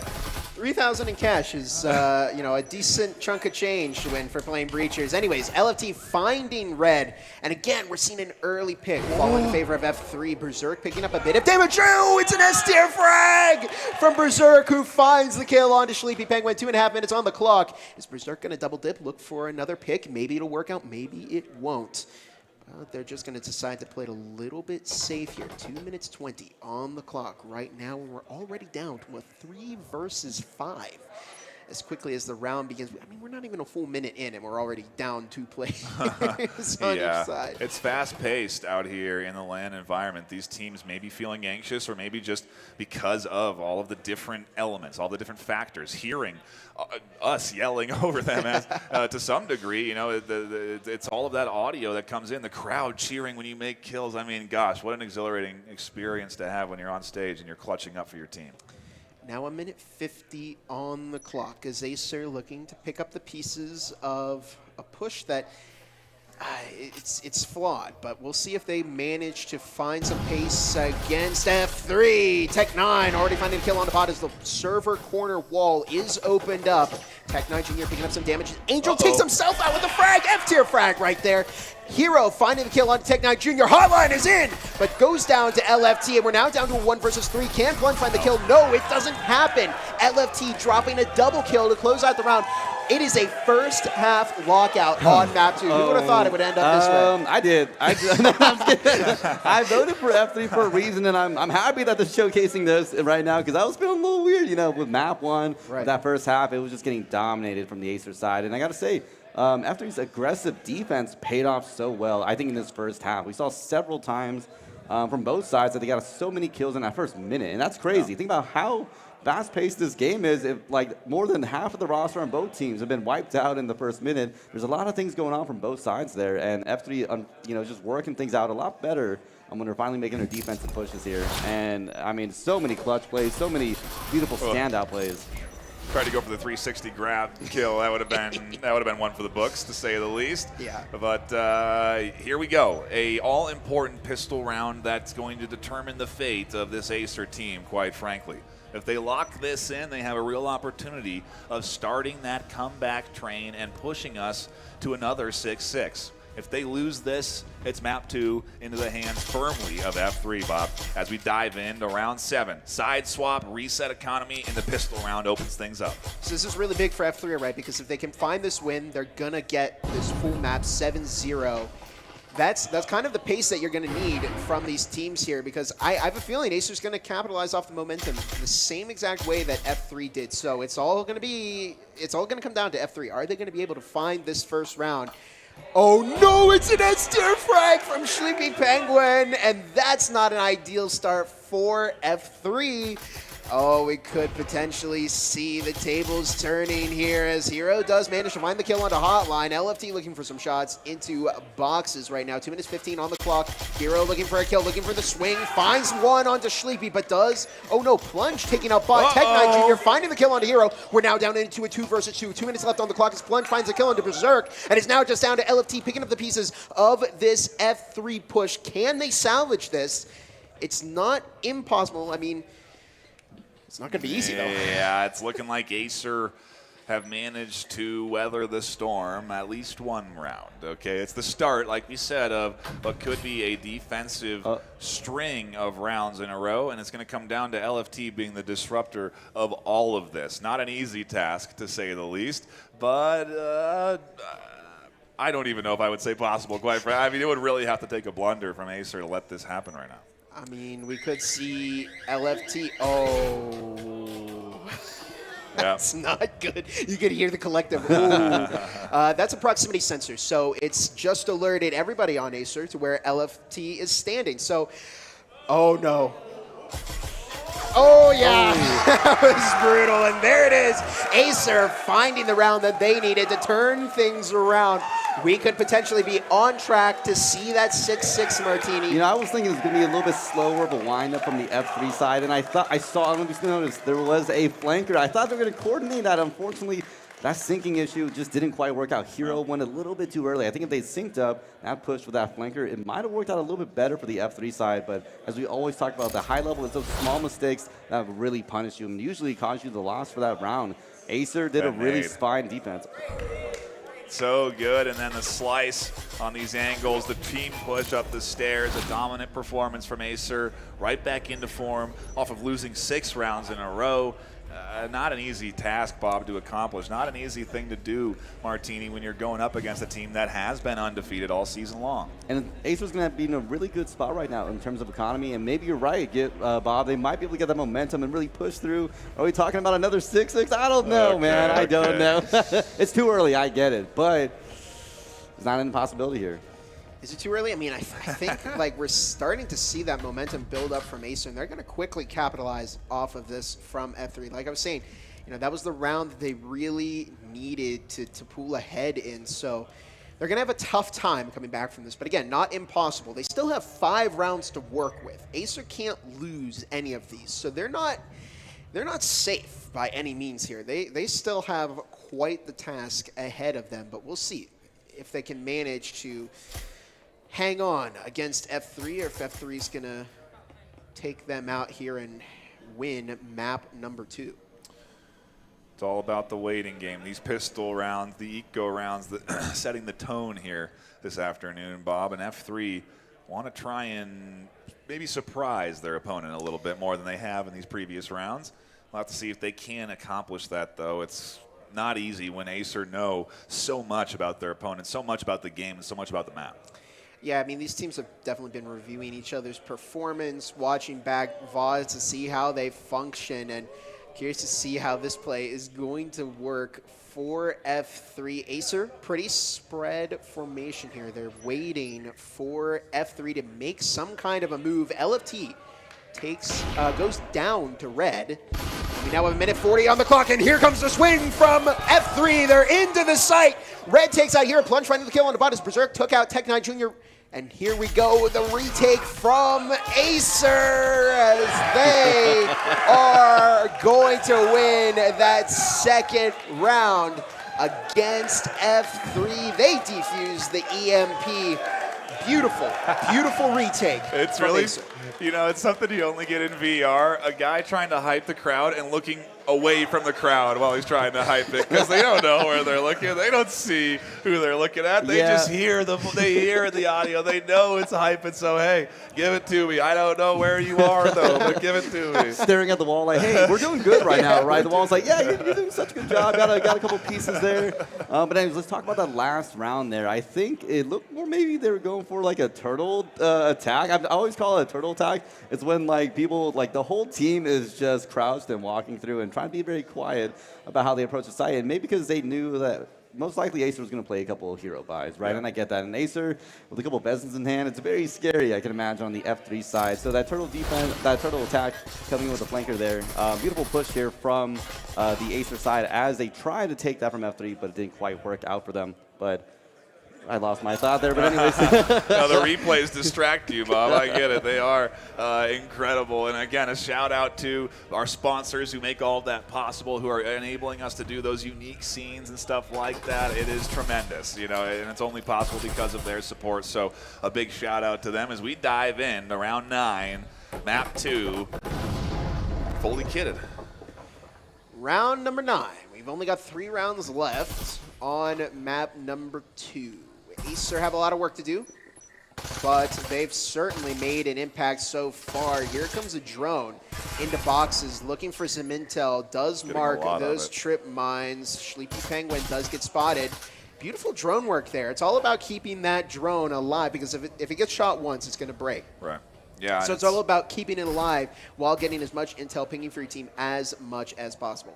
Holds so much value at the end of the day. We see teams double invest in drones, picking up 2 in a round if they can, just so they can send a second one once they've cleared out the initial entry point. Doesn't seem like that might maybe an option here. No, they do have one more, I think, on their plate, so we'll have to see when that gets deployed or if. But either way, this defense tucked in, waiting. We'll see if we get our first engagement soon here as these squads creep and crawl ever closer. It's all about timing, as they say, and Berserk finds the better timing there. They take out Sleepy Penguin. That's a good start for F3. Could it be the momentum that they need to turn this game around, to win, to shut out AESIR before they get the opportunity to bring this back. Now a minute and a half on the clock, and F3 are using up a lot of their time. And this is a bit concerning for them because the more time you're using, the less time you're giving yourself to push in and get that EMP planted. Because again, what we're going to see here is AESIR is going to start to stall. They're going to try and buy as much time as possible to try and time out F3. And if F3 don't start making a move here pretty soon, that's exactly what we're going to see. Now a minute on the clock as Berserk finds a kill. Angel finds a kill. There's a frag tossed by Hotline. Hero finds a kill. It's now just down to Plunge with a minute left on the clock. And it's 1 versus 5. Plunge does manage to find a kill on the bot. And it's now down to a 4 versus 1. Plunge finds a second. Oh my goodness! F3 have taken map 2. We finally have a winner at VRML CON of a map.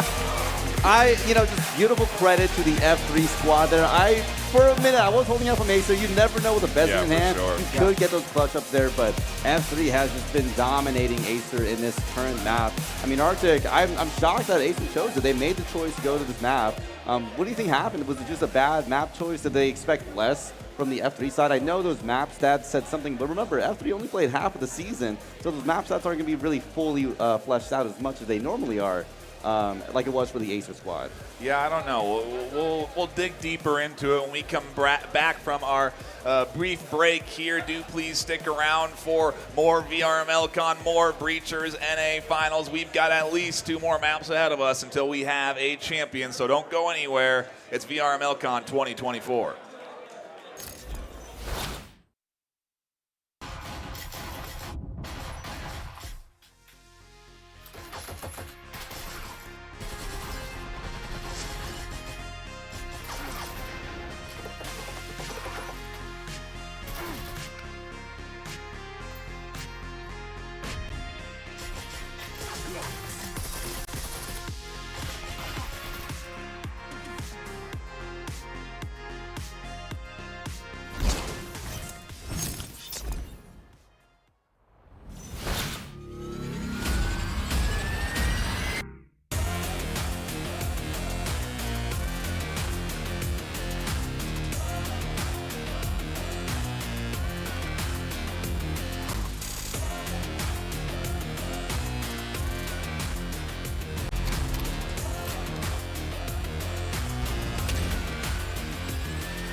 Every business has a story to tell. Just like virtual reality, your brand story should transport your viewer to another place and time.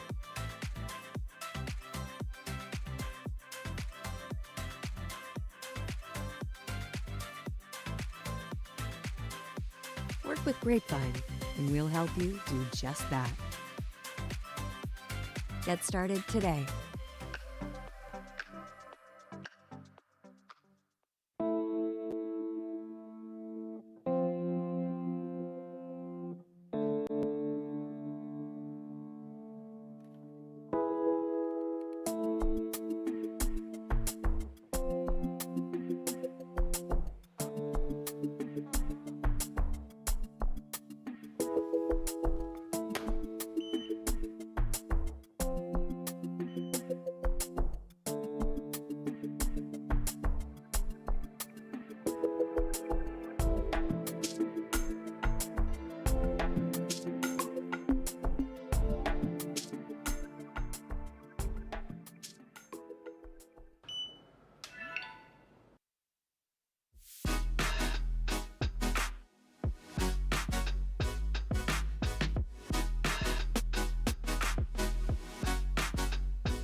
All right. Look at that timing. Welcome back, everybody. Say hello. Wave. My new friends here. Wave to the camera. We got another giveaway to do, but before I do the giveaway, I want to reiterate that we have a really, really cool prize to give away at the end here. Now, the thing is, you have to be here, and you have to have a wristband from today, which starts with the number 34. All right, we're not giving it away right now, but I am about to show you what it is after we give these away. So, the first one, the Alloy, I cannot read right now, those lights are so bright. The keyboard, 34072 gets the keyboard. And once again, head on back to the table next to production, to the left side there, to claim your prize. And then the mouse, you're gonna be 34046. 34046 now. Would you all like to see what we're gonna be giving away at the end? Okay. So once again, all right, so if I know some of y'all, now this is nobody here right now, somebody out there is walking over with the family, the parents wanted to go shopping, they're on the 60th Street Mall, they're having a great time, but they're watching for their phone, you know, because they don't have any other options right now. You're gonna wanna get back here. You're gonna wanna get back. Do I even need to say what this is? I think we're going to anyways. This is a TaxSuit X40. This is a haptic suit for VR. This is a haptic sleeve. We are giving these away at the end of the show today. You have to be here. You have to have a wristband that starts with the number 34, and we will be drawing numbers until somebody wins. So somebody is walking out with this today. So head on back. See you then.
So, still in casual mode here. We're going to get some maps picked. I believe you picked last, didn't you? Are you going to pick next? Get closer. I swear to God, I don't smell. I don't. Map or defer? We're gonna pick Revolters. Revolters. Your map?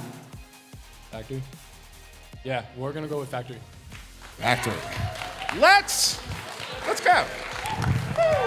Thank you, Dimwee. There seemed to be a little hesitation in the voice, Bob, on Factory over there from the F3 squad. Or, I mean, were they so sure that they wanted that one, Martini? Did they want Factory? Or, I mean, what, you're running out of options, quite frankly. Yeah, I mean, they only have 5 maps to choose from. We're coming into now a round 3, so the choices are really kind of whittling down more and more. And this Ooh, and we got to shout it out. There is a link to Exclaim that has the VRML CON 2024 t-shirt available for purchase online. If you attended the con and you didn't get your hands on that shirt, you can go online and get it for a little bit more expensive of a price, but you can get your hands on that VRML CON shirt. The link there is in chat. A big shout out to Exclaim for being one of our sponsors. Bob, let's talk about Factory, a map that AESIR dominate on. 79% to 53%, but look at that. I mean, 8 rounds won, 7 rounds long. I mean, yeah, it's just Formula 3 hasn't played as long in the season. So, but here's the thing. Factory is the OG map for Breachers, the original. This has been around the longest. It's been there since it was in the beta. This is the map that people first played on. So the thing about Factory is that everybody knows Factory. Yeah, that's true. That's you true. played Factory. If you play Breachers, you play Factory a lot in this game because it's a very safe pick to choose, and it's going to come down to execution of strategies. It's kind of hard to surprise people in terms of strategy on this map, Martina. I mean, it's been played so many times, and these strategies have just been ironed out over so many months now, right? A map that's been since not just released, but I believe beta, right? It's been around that long. So these teams, these players, if they've been around that long, they've seen this map time and time again. Like, there's only so many different ways you can approach it. But I'll say this. If anyone's going to pull out some cool strategies or something different, a little bit off meta pushes, this is the time to do it. This is the grand finals. You want to be throwing off the other team. That's what I'm wondering here. I think, Formula 3 is going to be attacking first. How are they going to approach this? Are they going to approach it like they normally do? Are they going to mix things up? How is AESIR going to play? I've seen them play very aggressive sometimes on their defense. I wonder if we're going to see the same thing here. Yeah, it is again, like you said, a map that brings a lot of experience to the table, and you're looking at players that have put a lot of time into this game, Martini. I mean, we're talking 13 weeks of regular season gameplay that's led them here. So, to Bob's point, I don't know that we can trust the stats too much. As I was talking about earlier, F3's only played half a season, and then it's just funky, right? I get it. Like, you got to really hone out, run these skills through. They have a tumultuous season, as I had said earlier. So those stats, I want to say, for F3 are honestly, I don't say useless, but they don't paint the full picture, right? AESIR, though, obviously paints a beautiful picture for them, like 79%. That's a really good percentage. A lot of rounds, too, 56 rounds played. Showcasing their just dominance in the league and how well they play here. I wouldn't be shocked if AESIR really showcased how well they played here. But here's the thing. F3 made the choice. So I wonder if I know, that's where I go kind of bad. It's like, well, we're not even to the point. They're not going by stats either. I think it is coming down to confidence, Bob, from these teams. And maybe it's a confidence pick from F3. Yeah, it certainly could be. I mean, what else is available? Ship and Skyscraper. Ship and Skyscraper. Yeah. Ooh, so, wow. if you're going to pick Skyscraper, other side's going to pick defense. It's like the no-brainer move. Yeah. So, I mean, I definitely think F3 is probably going to be confident here. I mean, both teams are going to be confident on Factory because it is the most well-known map in Breachers. So, I think it should certainly be an interesting game between these. And let's not forget that F3 is in the lead here in terms of the series. They've already picked up one of the games that they need. This is a best of 5, so 2 more games fall into F3's hands. You might have seen Red just take basketball shots. Yeah, we're not playing a basketball game, but it is there in the lobby. And I guess just while we wait for this map 1 to start, for these teams to ready up, I do want to shout out a custom VRML CON Pro Tube stock that's only being given away here, or I think online on social media after the con. So you're going to have to keep your eyes peeled for that. You may be able to get your hands on this bad boy, the ProTube Mag2 magnetic stocks that connect to your hands. It's fantastic. I love ProTube products. A big shout out to them. I can't put that back up there, but it's all right. We got to get ready for the action, Bob. We got teams inside of the lobby, inside of Factory right now, preparing their defense as AESIR are going to be going on the defense and F3 on the attack for our third map of this best of 5 between the best 2 teams in North America. Factory, we've talked enough about it, and I think these teams are ready to dive into the action as much as we are here. Let's hear it in the crowd. Are we ready for map number 3? We love it. That's a beautiful crowd, man. They are definitely active, rooting for their respective teams, and I love to see it. It's what makes the LAN environment, and it's really a test of these teams. You know, can you deal with that external factor of a crowd watching and cheering for you? I know so many things coming at you all the time live, so much sounds. It's just, it's a really a testament to how well these players are playing under these conditions. Because most players, I'm sure, in Breachers do not play like these players here. It's, well, when you're the best, Bob, it's no surprise, I suppose, as F3 and AESIR get closer and closer to clashing in our opening round here. 30 seconds gone, and it's simply drone work and sort of scanning is what F3 have accomplished so far.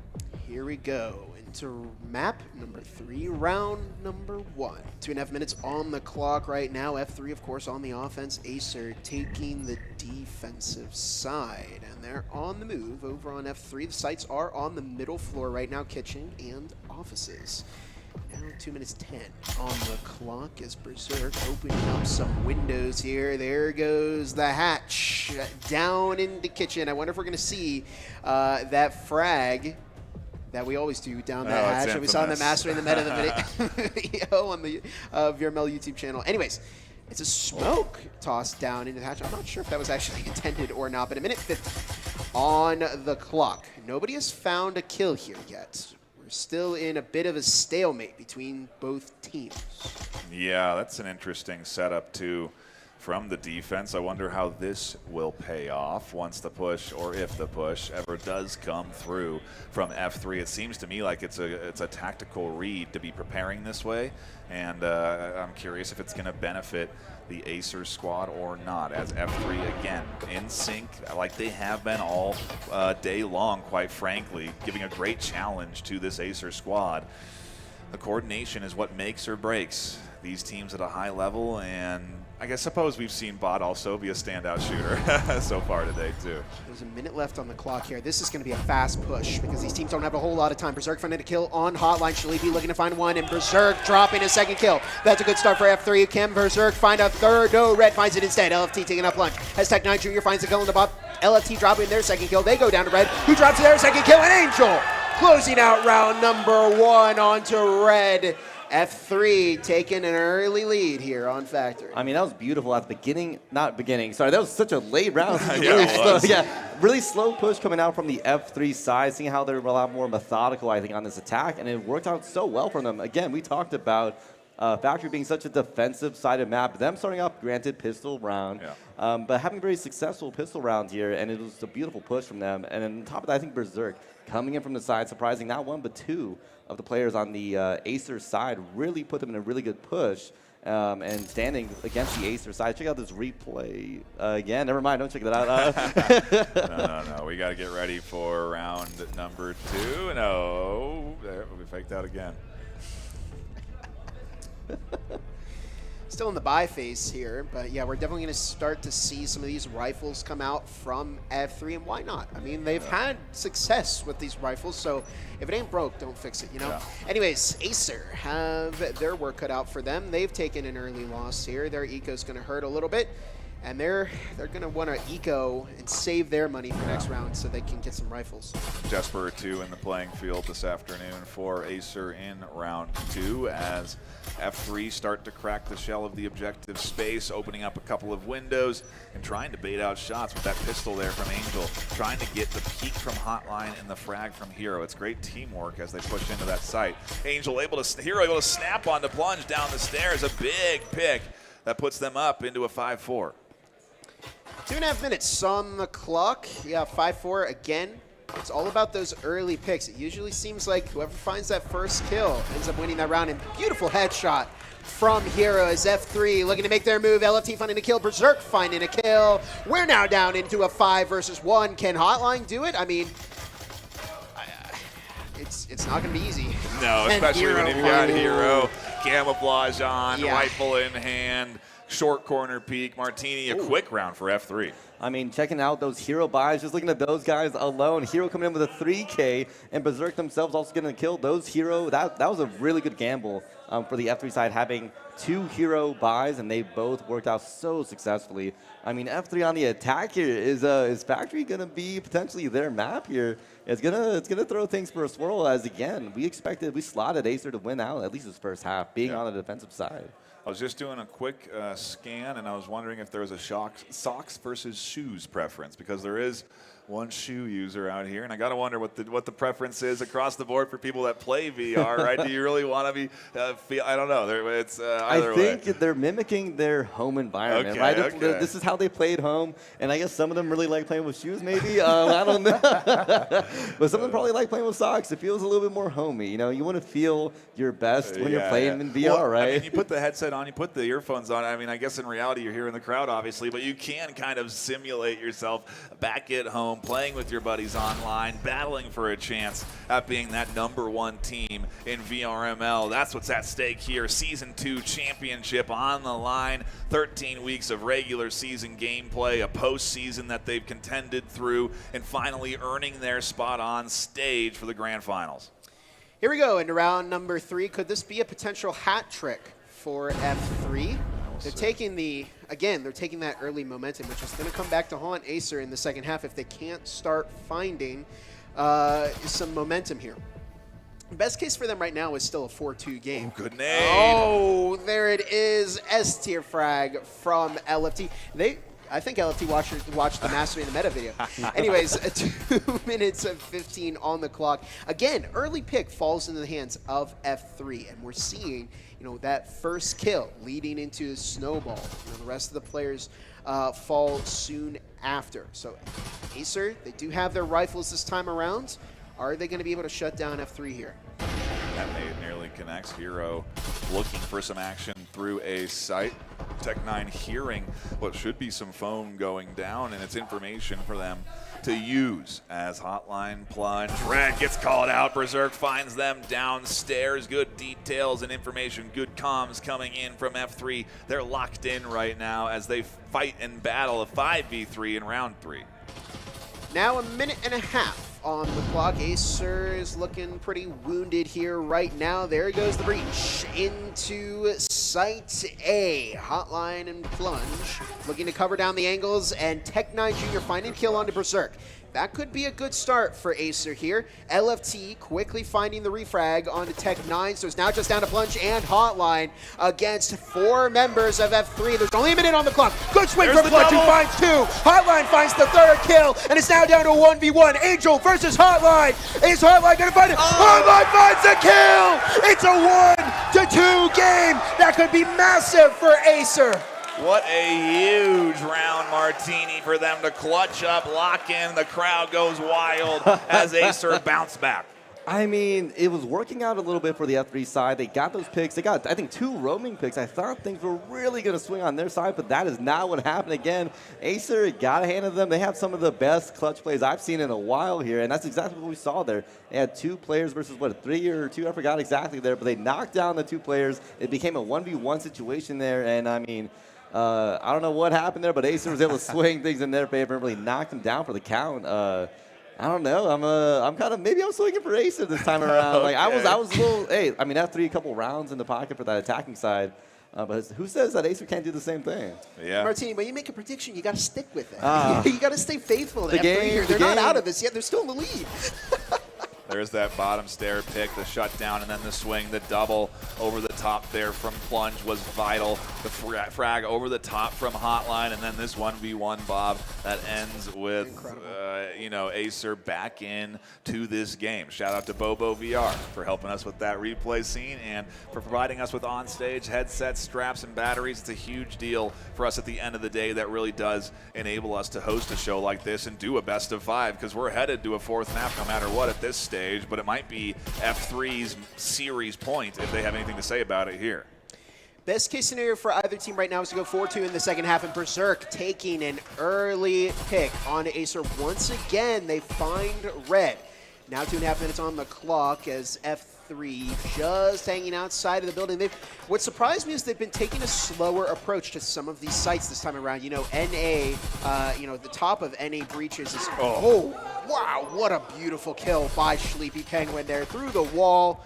And that is going to equalize the forces here a little bit between these two teams. There's a frag, and it doesn't find anybody. Hero finding the kill. Sleepy does manage to refrag Hero. Take out the kill on Hero, but they get refragged by LFT. There's a frag toss. Tech9 Jr. picking up a bit of damage there, and it's now down to a 3 versus 2, a 2 versus 2 as Plunge finds the kill on Berserk. LFT dropping another kill, this time on a Tech9 Jr. We're down to a 2 versus 1. Minute 45 on the clock right now as F3 on the move here. They're looking for Plunge, who is stuck in center right now, but they do manage to find the kill onto Angel. Can they take out LFT here? This is so big right now. It's a minute and a half on the clock. Can Plunge do what Hotline did the previous round? They do! They do it! It's now 2-2. That's a big loss for F3. Oh, man. I'm feeling both sides. Maybe I need to switch. But anyways, this is what I'm talking about. So we saw this a couple times from the F3 side. I'm not sure if some of the comms are a little bit off, but that was a 2v1 situation that F3 was themselves in, but it didn't quite work out. I'm not sure if it's just a desync and how they pushed it. I'm not sure if just AESIR is just really good at isolating those 1v1 situations. I don't know if you saw it. It was literally Plunge hiding in the middle of a room, and both players from the F3 side were on opposite sides of that room, and somehow they both weren't able to pinch that and make things work out for themselves here. But this might be the turnaround that AESIR needs. This might be the momentum switch that we needed from AESIR. The hold, the 1v2, the heal into the headshot, into the creep and crawl for the flank. That is a massive play coming in there from Plunge, and a huge clutch that keeps AESIR contending, keeps it a 2-2. And, well, here we are again, tied and into an incredible battle, Bob, because round 5 about to start. These teams equally healthy on economy, really another even battle here. It's definitely a stark contrast to how the first 2 maps have played out, right? Because we've seen like one team be dominant for an entire half until we swap sides. But this is 2-2. This is the closest it's been so far in the first half. Best case scenario for either team, again, still that 4-2. But we could see a 3-3, a tie into the second half. There's quite a few different ways that this could go. F3 starting to lose a bit of their pace. AESIR has been picking it up these past 2 rounds with some pivotal clutch moments. 2.5 minutes on the clock. There's a frag tossed by Angel. Not quite going to find anybody. Sights are on top floor. The last time we were here, it was an F3 win. Will we see history repeat itself? That's the question. That's what we're here to find out. We're here to see which one of these teams can contend in the LAN environment. Which one of these teams can excel when the pressure is on. And then when the cash is on the line, when the crowd is rooting for them, as things do start to kind of chip apart here for LFT, F3, and the offense. They're not really breaking through what they're hoping to in terms of finding any early picks. And with Angel down early, it definitely does sting. Now a minute 45 on the clock. It's the penultimate round in the first half. Will F3 be able to recover after that initial loss of Angel? Now a minute 30 on the clock. Yes, Hero manages to find the kill on Tech9 Jr. We're down into a 4 versus 3 now as Bot takes out Red. And as quickly as AESIR started to build up some pace here, we might see it collapse, and as Hero does manage to find a kill onto Plunge. Sleepy, however, taking out Bot. do see a 3 versus 2. You hear that EMP getting planted right now. There it is. Hotline taking out LFT, and we're now down into a 2 versus 2. However, the pressure is on AESIR here. They have to retake and then defuse that EMP. Hotline baiting out some shots, and they pick up a lot of damage, but they do not go down yet. Sleepy finding the kill on the hero. Hotline taking out Berserk. AESIR are still in this. They're going to get that EMP defuse, and they are going to take their 3rd round in this first half. F3's only option now, Martini, is to go and draw it, go 3-3. I mean, it's still beautiful first half. Think about this. They're on the attacking side. As much as we want to go left and right, them getting 4-2 isn't the worst, considering this is Factory. This is them on the attacking side. If they can keep up this dominant gameplay, at least on their defensive half themselves, I think they'll be in a really good spot. Right? But here's the thing. It's AESIR. You want to get a couple more rounds because you want to be safe just in case they really come back. Because we've seen AESIR come in with some really, really strong gameplay here. But here's something to consider, too.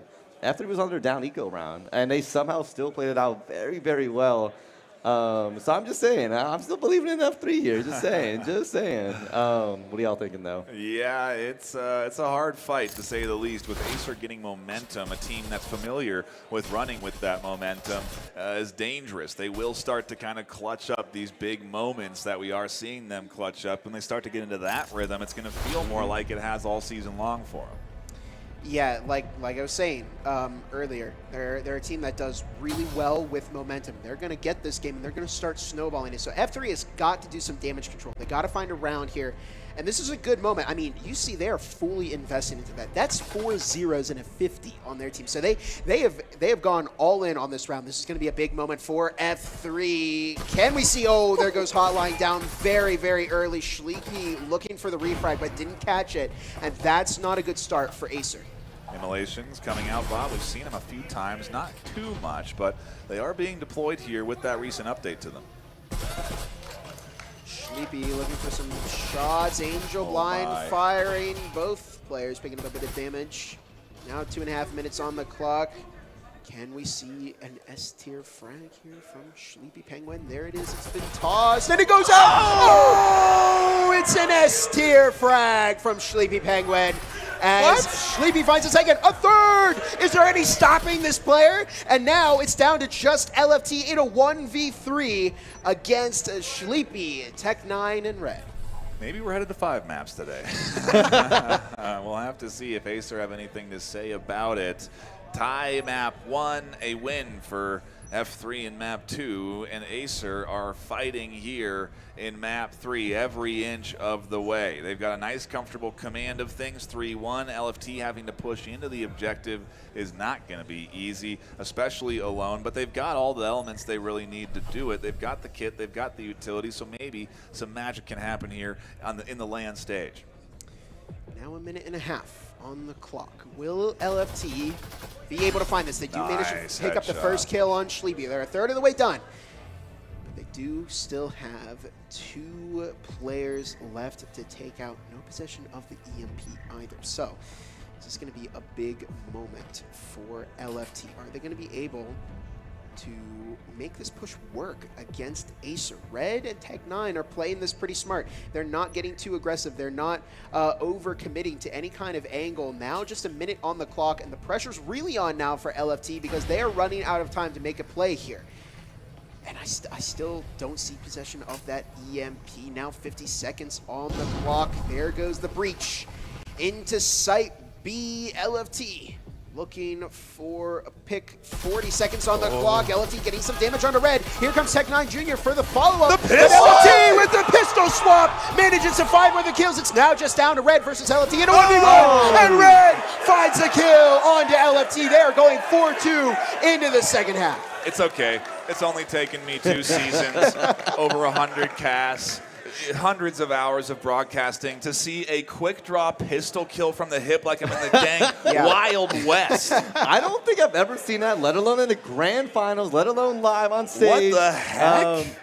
But it sucks. All that effort. It was beautiful.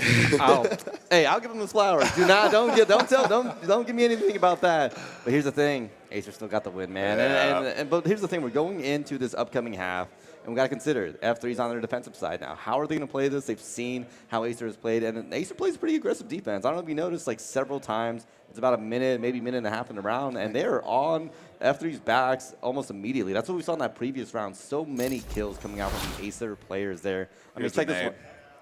Beautiful nade coming out there from the AESIR player, knocking out players. There you go. A couple Sleepy coming out. That's what I'm talking about, that aggressive defense coming out from the AESIR side. Pistol kill. I can't believe it. That's unreal. What a round. It's only possible at LAN, Bob. It's only when the pressure's on that you get something like this to happen. You can see LFT so close, almost had it in his grasp. I mean, they didn't get the round win. That's going on the Breachers resume. Oh, yeah. Oh, yeah. Here's my qualifications. I did something that nobody ever did in grand finals. There you go. Anyways, here we go. Into the second half. Now the sides are swapping. AESIR is going to be setting the pace of these attacks. We've seen F3 found some early momentum, but they started to have some problems as the game went on. And I'm wondering, aren't AESIR going to have those same problems? But what I'm actually noticing right now is that if AESIR if they can get 3 more rounds, this would be a 7-2. That would put us back into ties again. Well, we're not there yet. Okay, Bob, we don't got to worry about that until it happens, as the static emitter does go down. The static emitter, a great utility tool that slows anybody that tries to walk over it, does damage in an area, is only available on the defense. You only buy 2 of them, and we do see him deployed pretty frequently. Red with a great wall break and headshot there. Hotline catching kills on the bot, and Red looking for more over the top, trying to fight LFT. Tech9's here as well. Sleepy barreling through the entirety of AESIR, confidently storming into the objective space, and it leaves Berserk alone in a 1v4. And now a minute 25 on the clock. This did not go the way F3 needed it to. There's the EMP planted. And if you're Berserk, what do you do in this situation? You've got to take out all 4 of these AESIR players and then get the defuse on. Do you even have enough time to do all of it? Yeah, hard to say. Yeah, not going to happen most likely. Probably, again, trying to avoid giving that extra bit of credit over to their opponent because, you don't want, at the end of the day, if you can do any bit of economic damage, it could potentially matter. It could have an impact. And to that end, if you find kills, you can do damage to their economy that way, too. The trouble is when you barrel in, and they died. Sleepy died to RFF, reverse friendly fire. they hit one of their teammates. Yeah. Wow. Oh man, when you do enough damage to one of your allies in Breachers, that damage gets reflected back on you. So that's how Sleepy Penguin died there. So it's a bit of a goofy moment. We love to hear the crowd rooting on their respective team. We hear AESIR cheering for AESIR's squad. What about F3? How's the crowd over on F3 feeling? Oh, they're hopeful, I guess. I thought I'd hear a little bit more there. Well, they're down right now. It's tough to root. It's tough to have that energy when you are down. And that's something that the team has to be battling themselves, right? They also have to be facing and trying to sort of bounce back from an otherwise tough sort of opening here on map 3. Not what they were hoping for off a commanding 7-2 map 2 win. And, well, it's AESIR right back into things, quite frankly. Right back into form that we've seen them in all season. Yeah, so F3's on another eco round. They're saving money, and this is gonna be difficult for them, especially because AESIR is now bringing momentum back in their favor. They're getting some rifles. They're investing into this round, so they're definitely gonna have a clear advantage going in here. That doesn't necessarily mean it's an instant loss for F3 because there's Berserk finding an immediate kill, but Hotline on the move, dropping Angel, tossing a frag into Site B.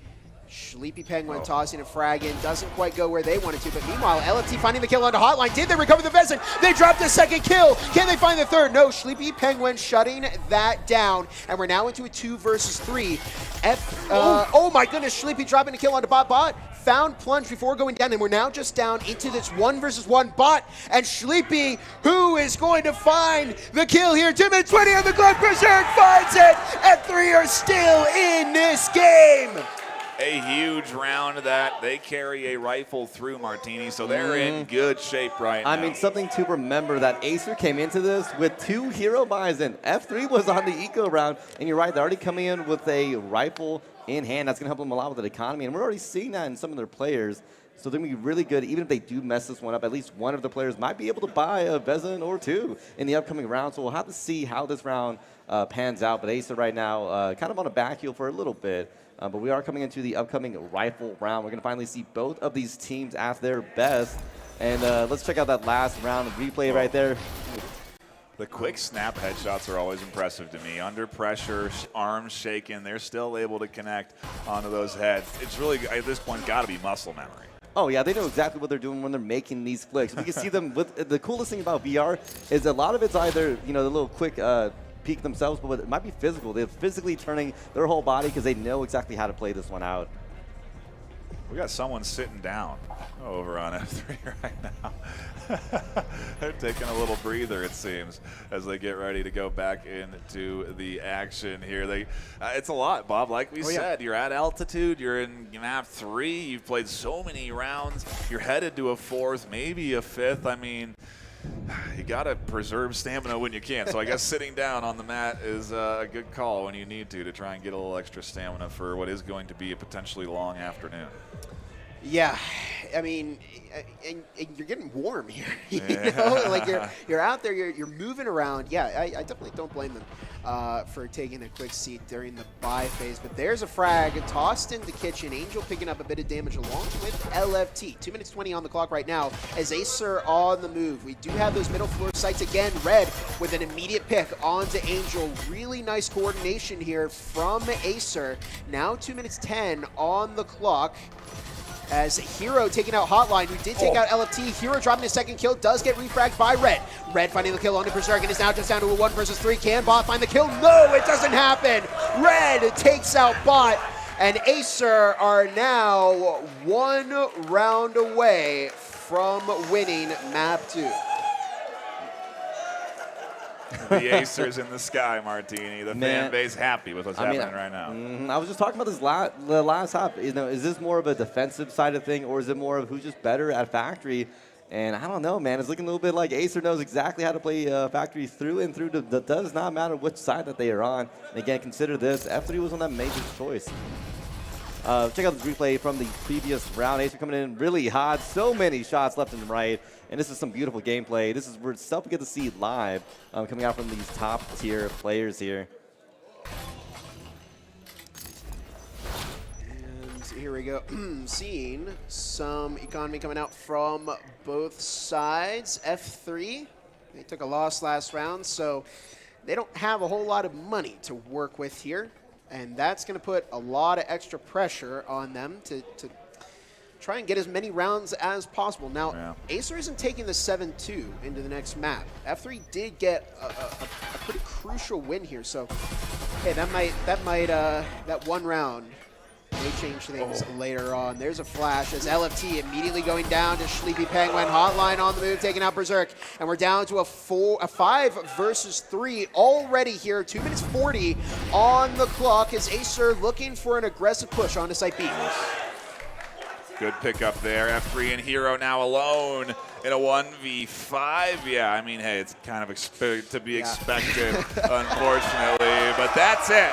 AESIR locking in the map 7-3. A dominant performance for them as, well, finally, they're on the board. A tie map 1, an F3 win map 2. AESIR have got one themselves now. We're headed to 5.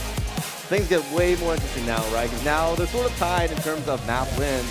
We got to see how do they play in the upcoming map, coming out into a map 4, right? What map choices are they going to be making? How are they going to make those choices? We only have Ship and Skyscraper to be choosing from, and those can be really crucial choices for them in the upcoming 2 rounds. How do they decide which one to play and which ones they don't? What side do you start on? It's all questions we'll have answered soon, Bob. We're going to cut to a brief intermission, and when we come back, we'll be diving into map number 4 between the best teams in North America, battling it out in Breachers VR live at VRML CON 2024.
Every business has a story to tell.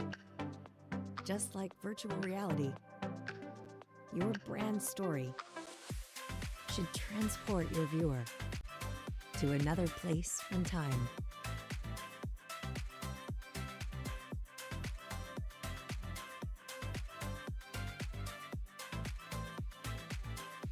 Work with Grapevine, and we'll help you do just that. Get started today.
And welcome back.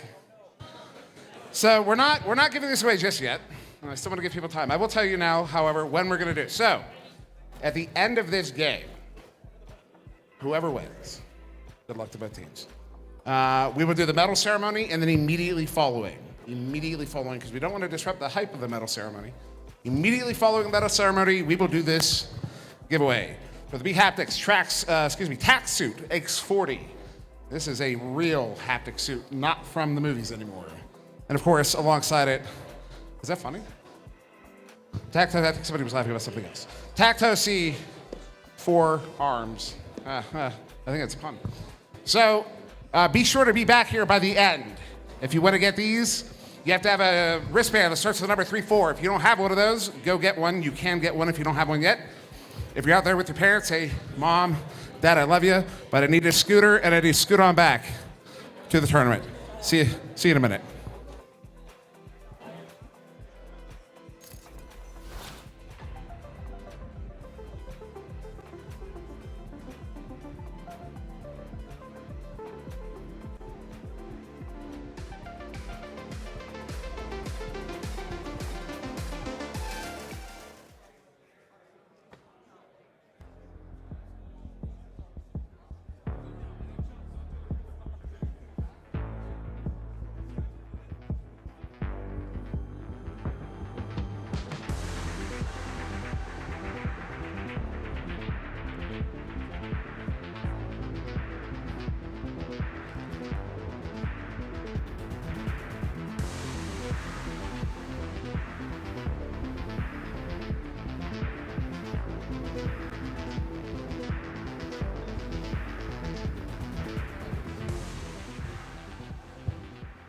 All right, and just a quick announcement.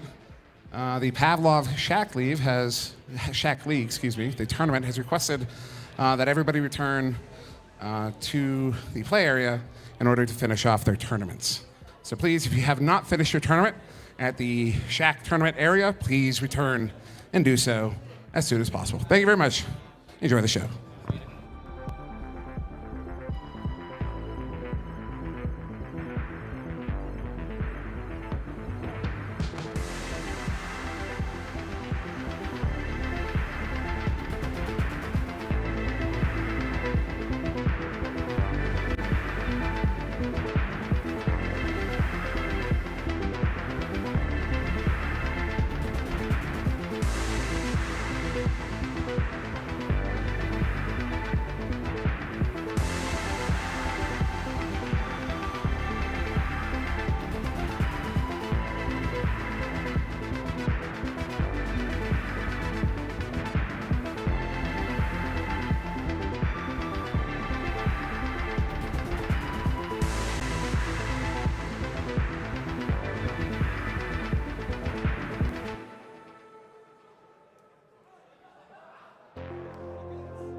let's get our captains on over.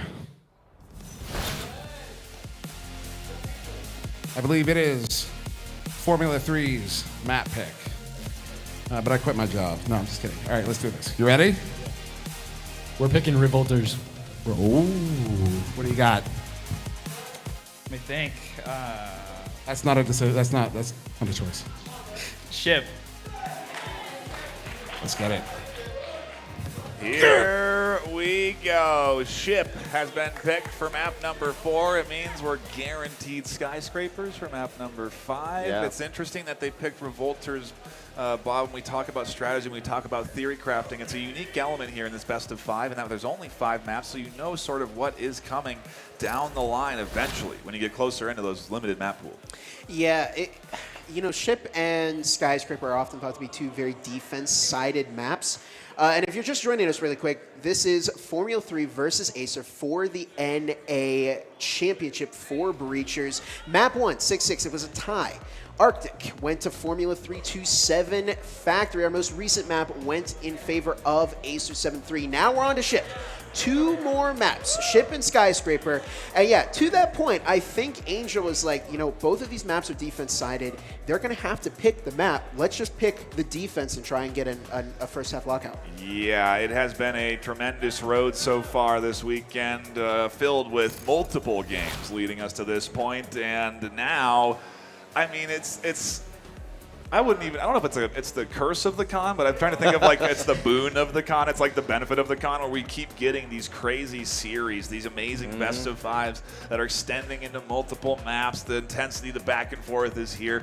These teams are here to play, and they've been here to play all season long. I think that's also the thing that comes with the format of the best of 5. It really requires these teams to put out their best all the way through, and I think it's get up to 3 map wins in total, which is a huge ask normally to ask of these teams, because a lot of them are used to playing best of 3 in the ladder matches, and even during playoffs. A lot of teams just tended to be done by 3 matches. But here we are, we have to play all the way to map 5, and that's really, I think it's a really cool thing in terms of Breachers, because we have the 5 maps. We're going to see how these teams play on those 5 maps. We got a little bit of a hiccup there. AESIR have definitely no, actually, you know what? I think they banned Ship every single time they played it during the regular season. So there are no regular season Ship stats for AESIR. That is an accurate representation there, Bob. Do you remember your conspiracy theory? Oh. The tinfoil hat? Okay, bring it up. So this was the theory during AESIR EU versus their matchup in the EU Championships, and it was thought that AESIR didn't play Ship the entire season, so that it was their secret weapon for the playoffs, where they would go in with the other team would be, they're not going to win on Ship, and then they win on Ship. That was Nightfire's conspiracy. Yeah, we'll see if they did do really good on postseason. Let's look at that at least, because we can't trust the stats, but we can trust the postseason performance where they did play that map and play it well. I mean, we always talk about ladder matches and league matches and how that almost like pales in comparison to what we see in the playoffs. And I always say the top 8, that's great in terms of seeding and all these things, but I'm going to be honest, going into the playoffs, I don't care what your seed is, because we saw that. I mean, F3 wasn't the 2nd seed, and they're one of the top, like one of the 2 teams playing in the grand final. So seeding is only really there for organization. Beyond that, it's more about who can actually fight and win all the way to these grand finals here. So you're right. That's what matters more, those stats in the playoffs. But even then, AESIR could have been working on their gameplay and really mix things up between now and then. You did just see the roster there. There was a sub for F3. We do have Old Gravy up on the desk now, up on the stage. For F3, yeah. I don't know. I'm running out of words. I only have so many a day, and I'm running out. But they have subbed in, and maybe that's going to be a key element for F3 coming into the Ship map. Maybe Gravy's going to bring a little bit more of that leadership to the team there for Ship. We'll have to see if it's going to be a deterministic factor, as we do have teams in lobby ready to go, and we are about to hop into our 4th map of VRML CON 2024. Can I get a little hype up in the crowd for our next map here? They're awesome. They are awesome. Love to see all the A's over there. Yeah, I mean, it's they're on both sides. They're enthusiastic about their favorite team, and I'm enthusiastic to see how Ship's going to unfold, Martini. I mean, what are your thoughts on this initial pistol phase here before we do really crack the egg and get into this tight, close quarters boat on the water? I mean, it's kind of a hard map in terms of how do you make these engagements. A lot of teams actually don't really play ship, right? So we're going to see, I think, a couple different strategies that we're not used to quite seeing on ship because it just doesn't get the gameplay or the time. As we saw with AESIR, they have literally no stats on ship. So for us, it's going to be the first time in a while that we've seen AESIR play ship it out. And we got to really see how they approach this, how do they switch things up against F3 being on that defensive side. Here we go into the action. The windows getting cracked by the AESIR team, but it's hard to really read too much into those early window breaks because sometimes people are shooting them across the map. Here comes entry from AESIR, who are starting off this map on the offense, F3 on the defense. Yeah, I think this is a smart pick for F3. I mean, ship is, yeah, it's definitely got those tight angles and narrow hallways, which really play into the abilities of a roamer, which is a player that's going to sneak around, not on the same floors as the site, and they're going to try and maybe find a little pick early into the round. And we might see F3 send up a roamer to deal with AESIR. But, you know, of course, AESIR are going to be careful. They know that F3 might try something like this, and so they're going to be watching for one of those roamers. If you have an exposed flank, it can really, really tear apart your push. And here's a minute 45 on the clock as AESIR setting up their push. F3 waiting and anticipating what AESIR might do. And LFT finding the first kill of this map, taking out Hotline, but quickly gets refragged by Tech9 Jr. Yeah, now it might be an indicator for this offense to move, finding that roamer. They're not too worried about getting hit in the back now, and the smokes and utility are coming down through the hatch onto B site. Information that's being gathered by F3 radioed across their team. A nice frag that connects, but we maintain a 1v1 on the flank through the smoke. Connections coming through, and it leaves us into a 2v2 now. Angel and Gravy trying to fight off the push as Gravy goes down to Plunge. Sleepy and Plunge trying to connect here in the 2v1. And it's all coming down to this. Sleepy Penguin does go down to Angel. We're now down to a 1 versus 1. Plunge has a health advantage, finds the kill, and they take round 1 of ship. AESIR took it on the offense, Martini. I got to hear what you have I to say mean, that was trade for trade, blow for blow. I don't know if you noticed that. Literally, one player went down. Sorry, a lot of people coming in from the MVP. A lot of shots coming in from the crowd here. Definitely a lot of hype coming in on the AESIR side, and well earned, I got to say, especially coming off of that previous round. Was it like 7-2 or something very dominant, very strong from the AESIR side? We saw a roamer coming out from the F3 side. Got a little bit of value, but I thought they would have been able to get one more pick, and that would have really set up F3 to be in a really good spot against the AESIR side. But didn't quite work out there. Anyways, AESIR now on the good economy here. Anyways, let's check out that replay from the previous round. LFT getting a couple shots in there, a couple shots coming in from Angel. Unfortunately, didn't quite work out for them as AESIR locked it down for themselves here.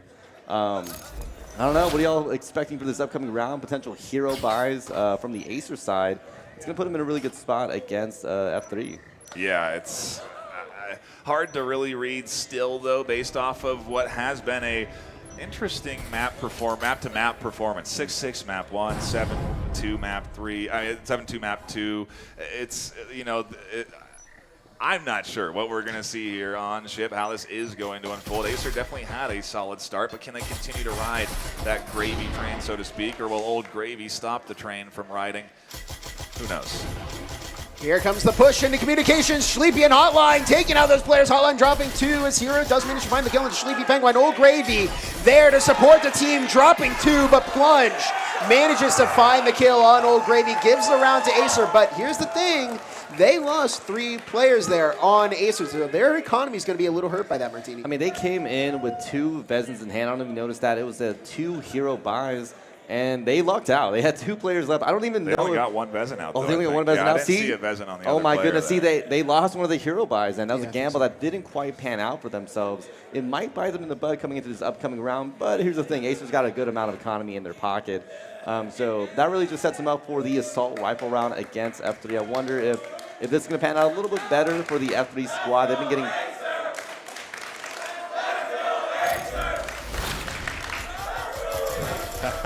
the crowd here alive and well. The replays amazing and continue to flow in. I mean, what a great clutch there from Gravy, almost bringing it back for the team, but Plunge to push out, catching things very nicely done there themselves. It's a battle of the best, quite frankly, and it's exactly what we'd expect.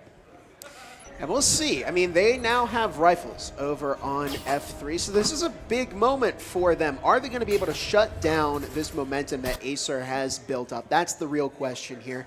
We're starting off round number 3. Is it going to be a hat trick for AESIR? We'll find out soon enough. 2 minutes 50 left on the clock. AESIR looking to push into ship. Sights again on that middle floor cafeteria and kitchen. Calm before the storm is what we like to call this, Bob. The AESIR squad being diligent about assessing the scenario, assessing the space, using drones to figure out where this defense could be tucked in. Like you said, when you're in that middle floor, the top and bottom floors are roam potential. You really can sort of spring a bit of a trap onto your opponent from a variety of angles, and it kind of makes it a little tough if you do spread out too far. It's why we tend to see the defenses tuck around their objective space more so than not. Yeah, you don't want to give your opponents too many 1v1s, but Berserk doesn't care. They find red immediately, and that's a good start for F3 here. They've picked up the first kill of this round. Now 2 minutes on the clock.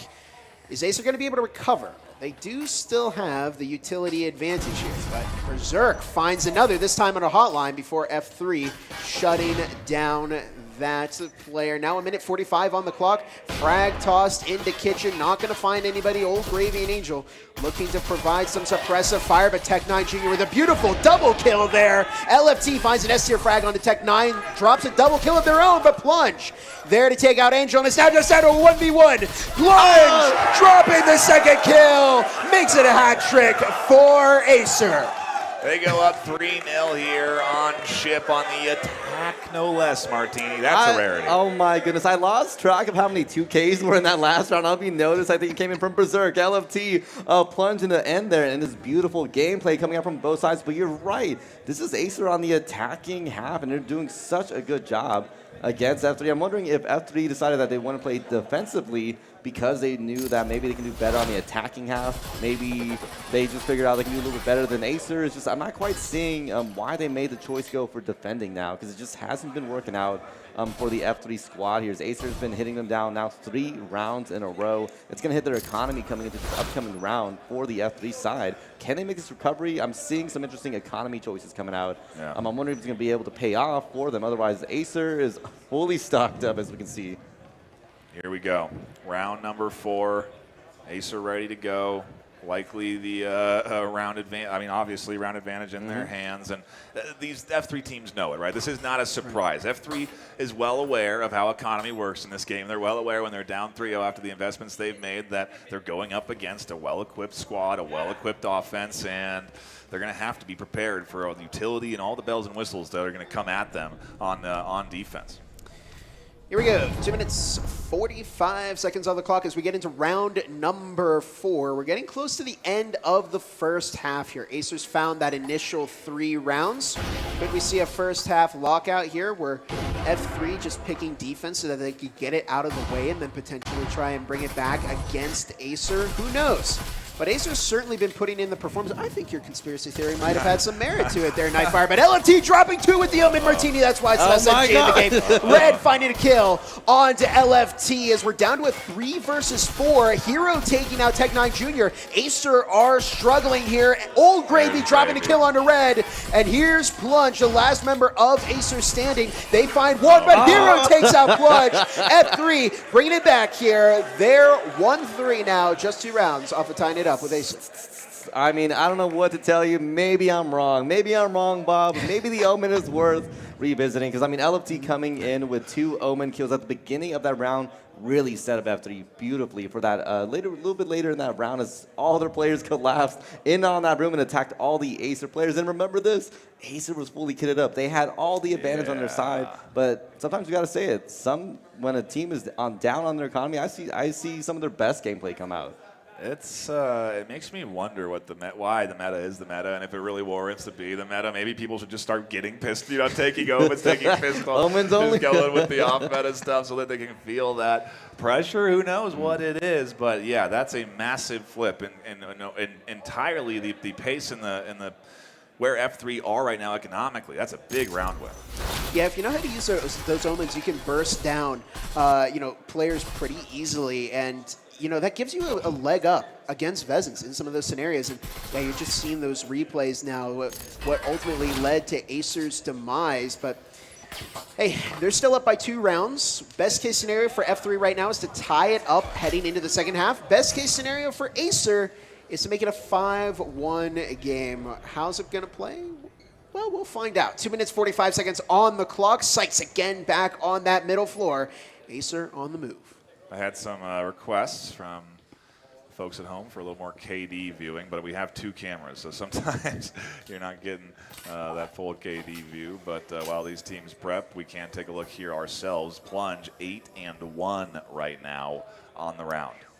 Yeah, Plunge has been absolutely putting in the performance here. I mean, already they've got a total of 7,000 kills in casual. Their KD is 1.6. So, I mean, everybody on AESIR. Oh, it's a full send! And there's a flashbang. It kind of gets everybody in there. LFT? Berserk dropping 1. LFT dropping 1. Oh, no. Hotline is alone, and they have a Spectral, but they do manage to find a kill.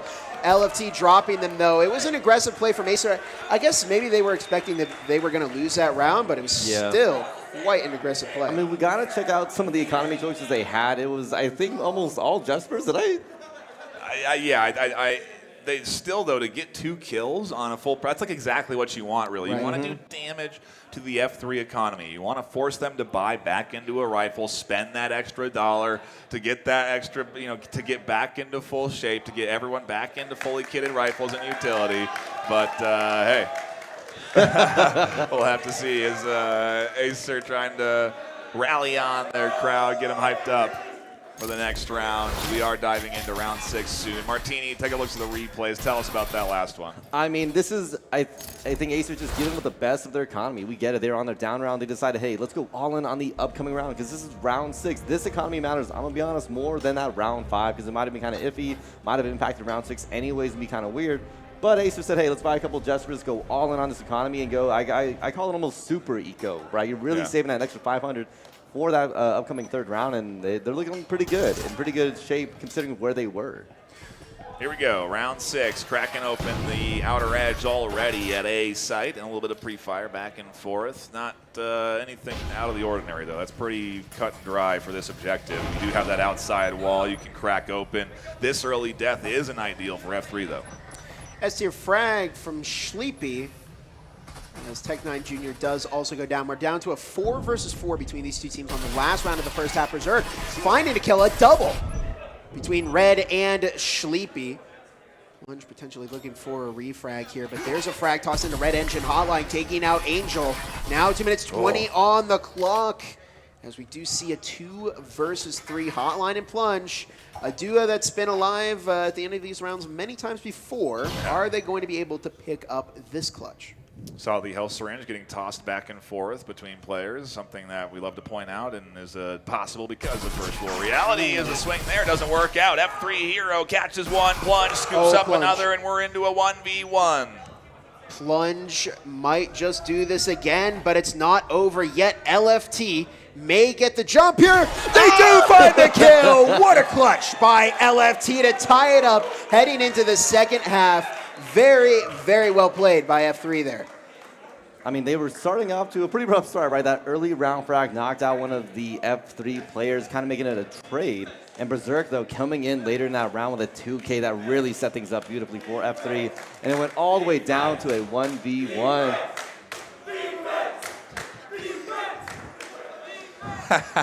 We love to hear it. The cheers for defense. They're going to need it as we do get closer and closer to, or are in that side swap, excuse me, do go into that pistol round, reset the economies. Now it's AESIR's turn to hold things down. We'll see if they can defend. That's what's at task for them here. Yeah, it's a tall order really for, I guess for F3.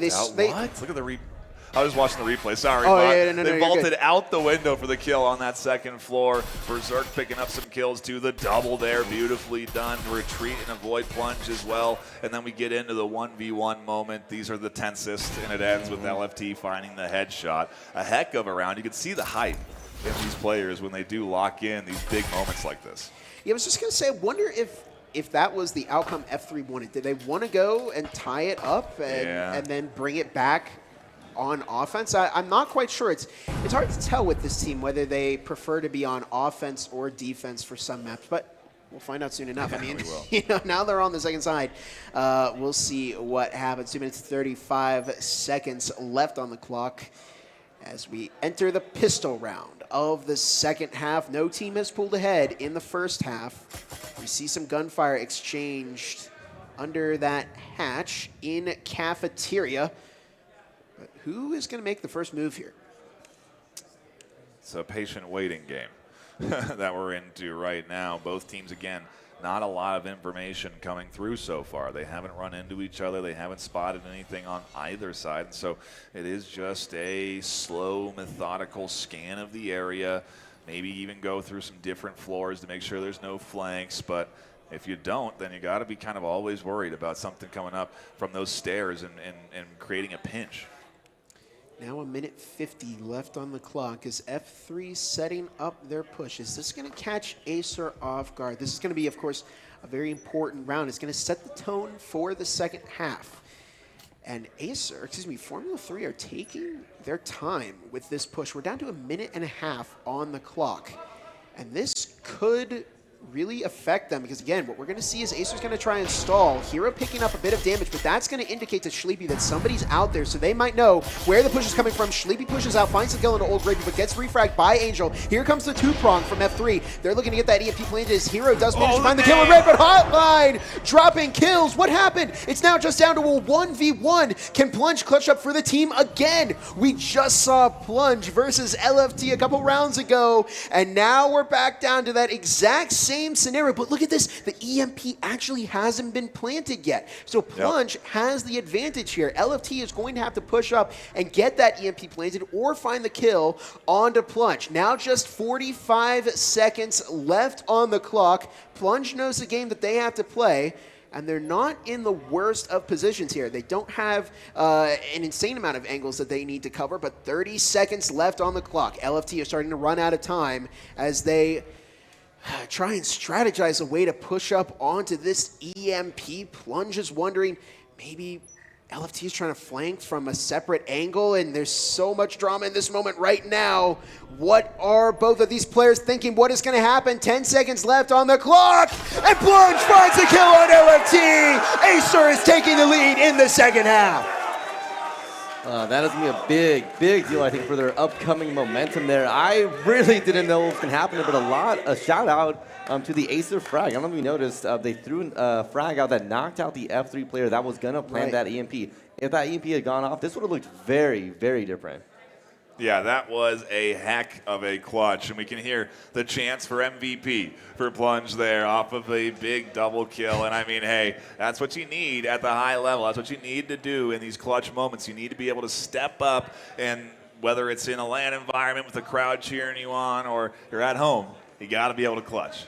Yeah, absolutely. I mean, Plunge has been putting in the work here today on AESIR. I mean, just absolutely dropping kills, clutching up in those pivotal moments. It's got to be frustrating for LFT because it's the second time they've gone down into that 1v1 and it just didn't go their way. But hey, there's still time left in this game, still time for LFT to maybe get a clutch in against Plunge. But yeah, F3, they're down one round, so they're not out of this yet. We'll see what AESIR does. Gotta love the replays. Shout out to Bobo VR as the final kill comes in from Plunge, ducking under the bullets and catching that round win for their team, putting them up.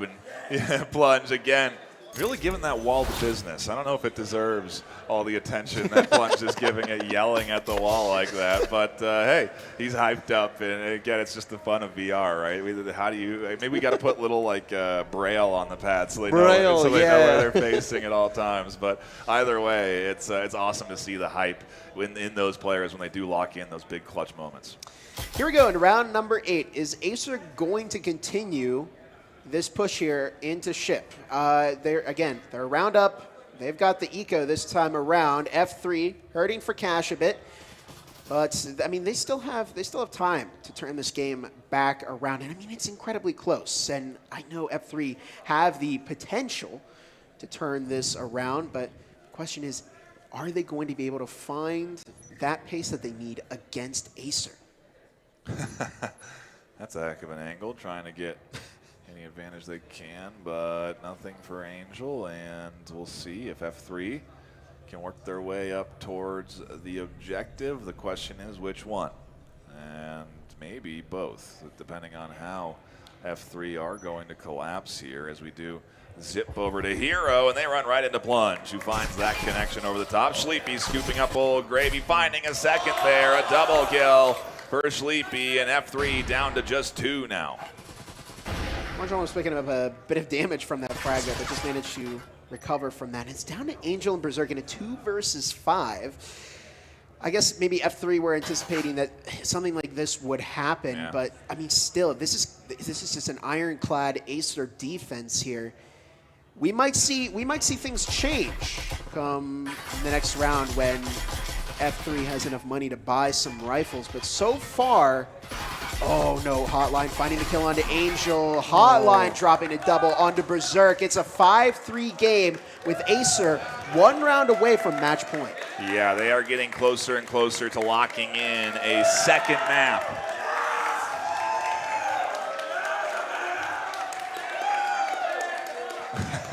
And the crowd hyped for AESIR this afternoon. We love to see it. They have really been maybe encouraging AESIR into these wins, you know, giving them the energy they need, because quite frankly, you need energy. You need energy. I'm getting where it's like I'm starting to feel kind of like, oh man, this is a long time, but it's I'm not even playing. I'm not physically up there. I'm not feeling that adrenaline every time, and it's why we have some players that are, you know, taking this time between rounds to sit down and take a breather, because you really need it. And here we go as we're preparing for round number 9. And we're seeing, of course, again, this is the big eco round for F3, right, Martini? Because they're going to be able to buy those rifles. We're seeing a lot of good economy choices coming out from AESIR here, especially after such a dominant round. And I always say one of the best economy choices is to obviously survive. They don't need to buy those Bezins. But anyways, we are getting into the round as they are getting set up. I'm kind of curious how F3 is going to be able to handle these economy choices. F3 looking to gain a bit of intel as they move into the ship. Of course, what they're probably doing right now is, oh no, Hotline there with the rifle, finding an early pick onto LFT. They try and catch Hotline with a frag, and it does manage to get a bit of damage, but Hotline walks out the victor of that exchange.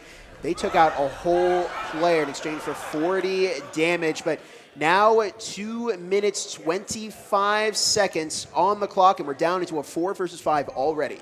Yeah, we are. A nice early pick coming in from the AESIR team on to F3. And a reminder not to be communicating with players on stage if you are out there in the audience. We do appreciate your understanding as we do get ready to dive into what could be the unfolding of round 2 here. F3 playing well, and AESIR stepping up to the task, quite frankly. Only up by 2. And we'll have to see if F3 can bounce back. Berserk certainly helps getting things back into order with a 4-4. Now 1 minute 45 on the clock in round number 9. And again, we're just seeing that these pushes are really slowing down here between these two teams. They're taking their time on each side, just waiting for the other team to make a move. And here comes F3. Down onto the gray stairs, Sleepy dropping a double kill immediately. Oh my goodness. That was unbelievably brutal. Berserk looks for one. Hotline dies to reverse friendly fire. Uh-oh. Bit of a misplay by AESIR, but they are still in a 3 versus 1. Yeah, and they are definitely getting closer and closer to grasping control overall of this map. Going into map point, up 6-3 on defense would certainly be exactly where they'd want to be. for this 9th round against F3. And it's just what a battle this has been. I can't believe that we're tuning into this series and it is going like this, Martini. I mean, I think we might be into an eco. We'll have to see what Hero's going to do. Oh, maybe not. Well, I'm not quite sure, quite frankly. I don't know what Hero's decision is in this 1v3 with 35 seconds left on the clock, Bob. I thought they might go for the salvage, but Hero almost found a double kill there. Tech9 Jr. shutting that down, though, and here we go into round number 10. And AESIR on match point. Another win here. They're going to walk away with their second map, and then they're going to take it. We're going to take it to Skyscraper. If they win on Skyscraper, they are going to walk away as the NA champions. Winner tie. They got a little bit more of a luxury there because they are up 2-1. That is true. That is true. So, and let's not forget, again, AESIR and F3 played last season, and AESIR stole it off of F3 then. So we might be seeing that sting come back for F3. They're going to try their hardest to win here against AESIR. The round-ending kill, almost the start of something magical. Could have been a 1-2 collateral there, but it doesn't come through. And instead, we get ready for round 10. We prepare with a 6-3 lead with map point. Martini, your thoughts on where we stand right now? I mean, we got to see an all-in from F3. We got to see an all-in from F3 because AESIR has just been so dominant on this defensive path. We had talked about, is this more of a defender-sided map? And we kind of saw a little bit of that from F3, but it didn't quite work out for them with that 3-3 coming into that first half. But this second half, AESIR has just been holding it down. And there's so many times F3 gets so close. But AESIR has just been holding it down every single time and time again. And I'm wondering, is it just the pressure? Is it finally getting to F3? Is the endurance really taking them out this time? Could be, could be. I mean, they are the only team that has a sub, though. You know, between AESIR and F3, F3 did have the option of bringing Gravy in to kind of allow for a bit of a break on that F3 roster to some degree. Maybe we'll see a sub back in for the final map if we do, well, when we get there, because we're guaranteed it. But it's going to be determined if AESIR will be in the lead or not off of this next round. Omens in hand, Bob. I mean, that's got to be saying something. That's got to be saying something. People like the Omen. It is the best SMG in the game. Just saying. Red immediately finding a pick onto Berserk as F3 again losing that initial exchange. But they've got the potential to win this. They just need to find a little bit of momentum against AESIR. There goes the wall open into communications. There's a frag tossed in the back of site A. LFT finding a kill on Tech9 Jr. with that Omen. Red finds one. Old Gravy finds one, but Tech9 Jr. taking out Old Gravy with an incendiary. Angel dropping two. They're storming in. It's now just down to Sleepy Penguin, who does find the kill onto Angel. Can they take out Hero? They do! They do! AESIR's just won their second map. Sleepy Penguin clutches it up for AESIR. They are now just one map win or tie away from becoming the Season 2 champions. I don't think we're going into a big break here either. I think it's going to be a test of stamina for these teams. They're not going to get a chance to take a breather because we're tight on time here. We've been going so long in the convention center that we have to keep going. And so they are really going to feel the con. They're going to feel the stamina test. We're not even going to ads. Dimwey's getting ready for our next map pick. The captain's going right on over there and picking map number 5. Or I guess we know where we're headed for map 5, don't we, Martin? Yes, we do. Skyscraper is one of my favorite maps, actually. I enjoy it a lot. I'm curious to see which, who gets to choose a side. Yeah, I think it is AESIR? a wreck. F3. F3. Wow, I don't know. I keep seeing the rectors. It gets into my mind. I'm not sure. Who is? I think it's AESIR this time around. Okay. Because we started off with Angel, who picked Revolters on So ship. you're right. You're right. So yeah, it's going to go to Red this time. I would be shocked Mystery. if Red... Mystery. What will they pick? I wonder. Yeah, I would be shocked if AESIR decided to start off on Skyscraper offense, but we're about to find out. Yeah, we are. The captain's about to go up next to Sir Dimwey, and I think they have to discuss quickly what they're going to do there because they do want to make sure they know what the team choice is and they're in sync. I mean, last time we saw that map pick was kind of, I'm not sure. You know, they don't want to have that when you're in this when you're in this point of the convention. You know, when you're battling for first place, prize pool on the line, VRML CON medals on the line. It's a lot to go for, and I got to wonder if it's starting to creep in. The pressure's starting to mount. It has to now. We're into the final map.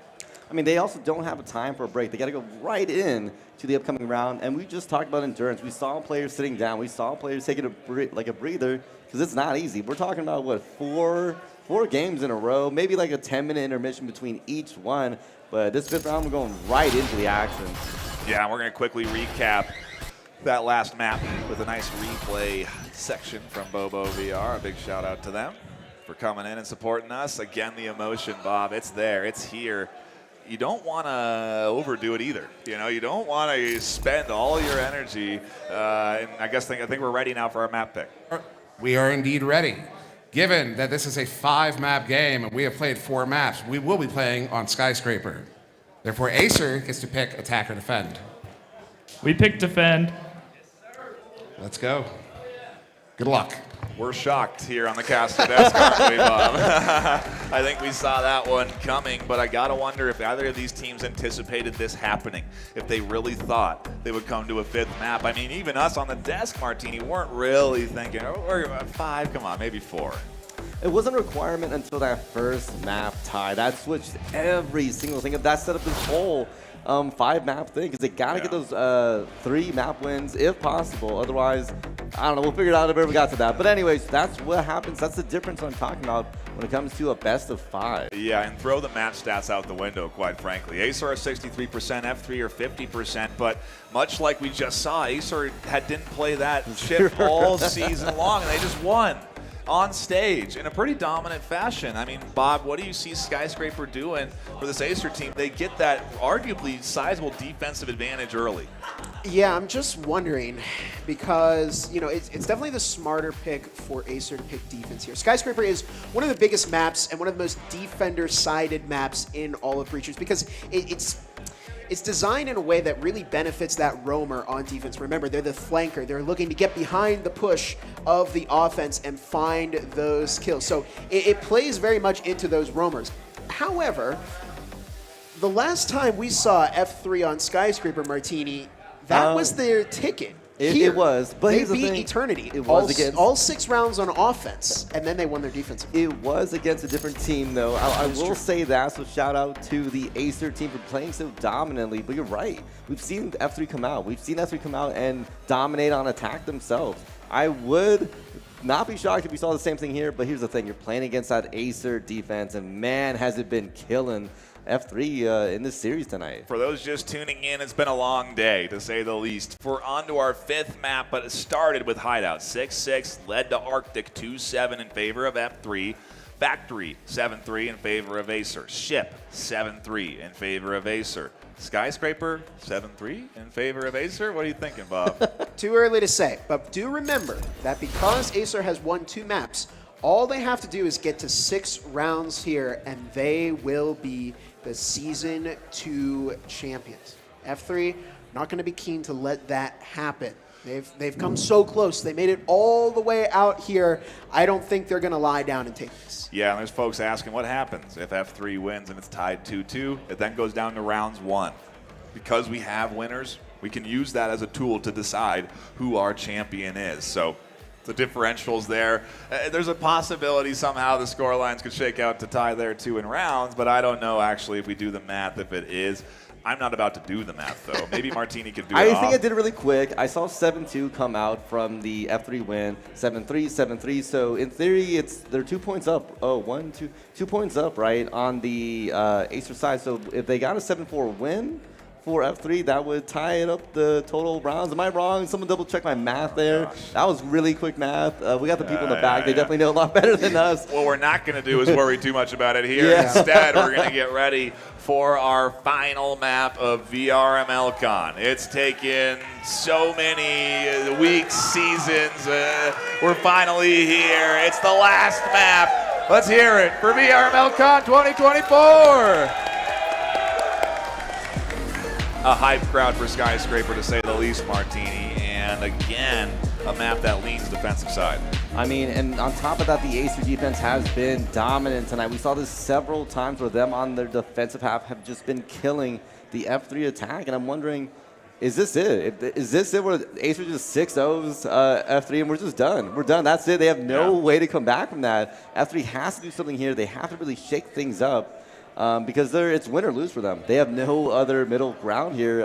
For AESIR, it's like we had mentioned, win, tie win, or lose, and it becomes a weird thing, whatever. We'll deal with that later.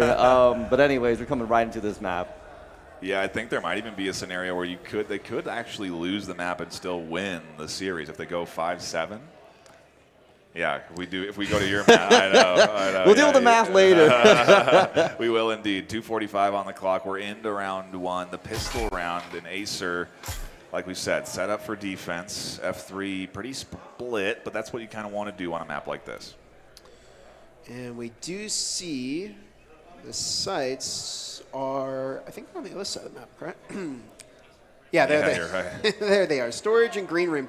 But what is this? Hotline dropping one, Red dropping one, immediately shutting down that push right off the podcast room. Now 2 minutes 15 on the clock as AESIR with a very strong, I mean, look at this. They're grouping up as a team, finding those picks. That's a good start for them. They're still loose, too. AESIR, enough to joke around off of kills. And, you know, it's I guess, you don't want the pressure to overwhelm you. You don't want that to consume you and prevent you from being confident in your plays like we've seen them be confident in themselves all season long. I'm a big proponent of never celebrate too early. Yeah. it would be pretty scary if they were hyping themselves up and then something horrible happened. But anyways, minute 35 on the clock here in round 1 of map number 5 of VRML CON 2024. There's a frag tossed. Oh my goodness, S-tier frag from Angel, taking out Sleepy Penguin. And we're now down to a 4 versus 3. Now minute 20 on the clock as F3 starting to shift momentum back in their favor. Question is, can they pull this round out of the hat here? That would certainly be an upset to start off Skyscraper, to say the least, if the offensive team pulls round 1. But here we go, less than a minute on the clock. What is F3 going to do? I just can't believe we're here. We're at the final map of the weekend, the final map of the con. Maybe the most hype moment all weekend long about to unfurl in front of us, with F3 fighting for a chance at beating AESIR, beating the undefeatable. It's just, wow, it's really something to think about here. But in any case, Site A bot finding the kill on Tech Knight Jr. However, 2 quick kills in response from AESIR make this a 2 versus 1. It's just down to Hero to take out both Hotline and Plunger duo that has been consistently putting in the performance here that AESIR needs. And Hero finds one, but Hotline takes the round for AESIR. That's a good start for them. They're a 1/6 of a way on to becoming the champion. Yep, you are right indeed. They lead overall 2-1 in this best of 5, and 6 points gets them what they need. If they do a perfect defensive half, Bob, you're right. They are the champion. Exactly, yeah. It's just such a big moment for them. I mean, what do you think, Martini? It was such a methodical play by F3. I think they're being very careful in these upcoming rounds, because every single round matters here, because as long as they can push over and win a lot more rounds on here, get a couple of good rounds going into that defensive half, they'll be in a good spot, maybe getting into a map win even. But here's the thing, AESIR is doing such a good job against them. We have a couple frags coming out that were pretty useful, but not quite a big deal. The aggressive defense from AESIR coming out so early in that round was so pivotal. I mean, that duo coming in, getting, 1-2 kills right off the bat, really threw things for a whirl with F3. Here we go into round 2 with a little bit more at stake, a little bit more being invested here, Bob, on both sides. Here we go. Whoa, that was quite the lean there. But anyways, 2 minutes 50 seconds on the clock as F3, again, down in that eco. AESIR are confident. They're investing heavily here because they're trying to close out as many rounds as they possibly can. Now just 2.5 minutes on the clock. Where is F3 going to make entry? We're seeing a frag tossed over by Lobby Lounge, and it looks like we might see a push onto Conference Bot, picking up some damage. Oh, Sleepy Penguin through the wall. Absolutely brutal from AESIR. Hotline looking to swing out, finds a kill, does get refragged by Berserk, but here's a triple swing. Oh, Angel jumping 2 with the Omen. We're now down into a 1v2. Can Plunge clutch up against the Omen, and look at this. Angel might be recovering that best, and Plunge goes down. Old Gravy finds a kill. F3 isn't out of this yet. They are not out of this yet. The Omen on offense, Bob, on a round, on a full eco. What is happening? You know, I think tonight I've been proven wrong. Maybe the Omen is a viable choice in competitive play because we've seen many an Omen kills tonight, and we just saw an Omen clutch for a team, by the way, that was going against not just 1, but 2 hero Vezin buys on the AESIR side. That was a big gamble by them, by the way, and I'm wondering, are they going to be able to recover from that? I don't think they'll be able to get a fully out-kitted team here against the F3 side. That's going to finally set up F3 to be in a pretty advantageous position to be playing against the AESIR squad. Almost the double kill snap, but then the Omen swing here on the short corner that finds everyone.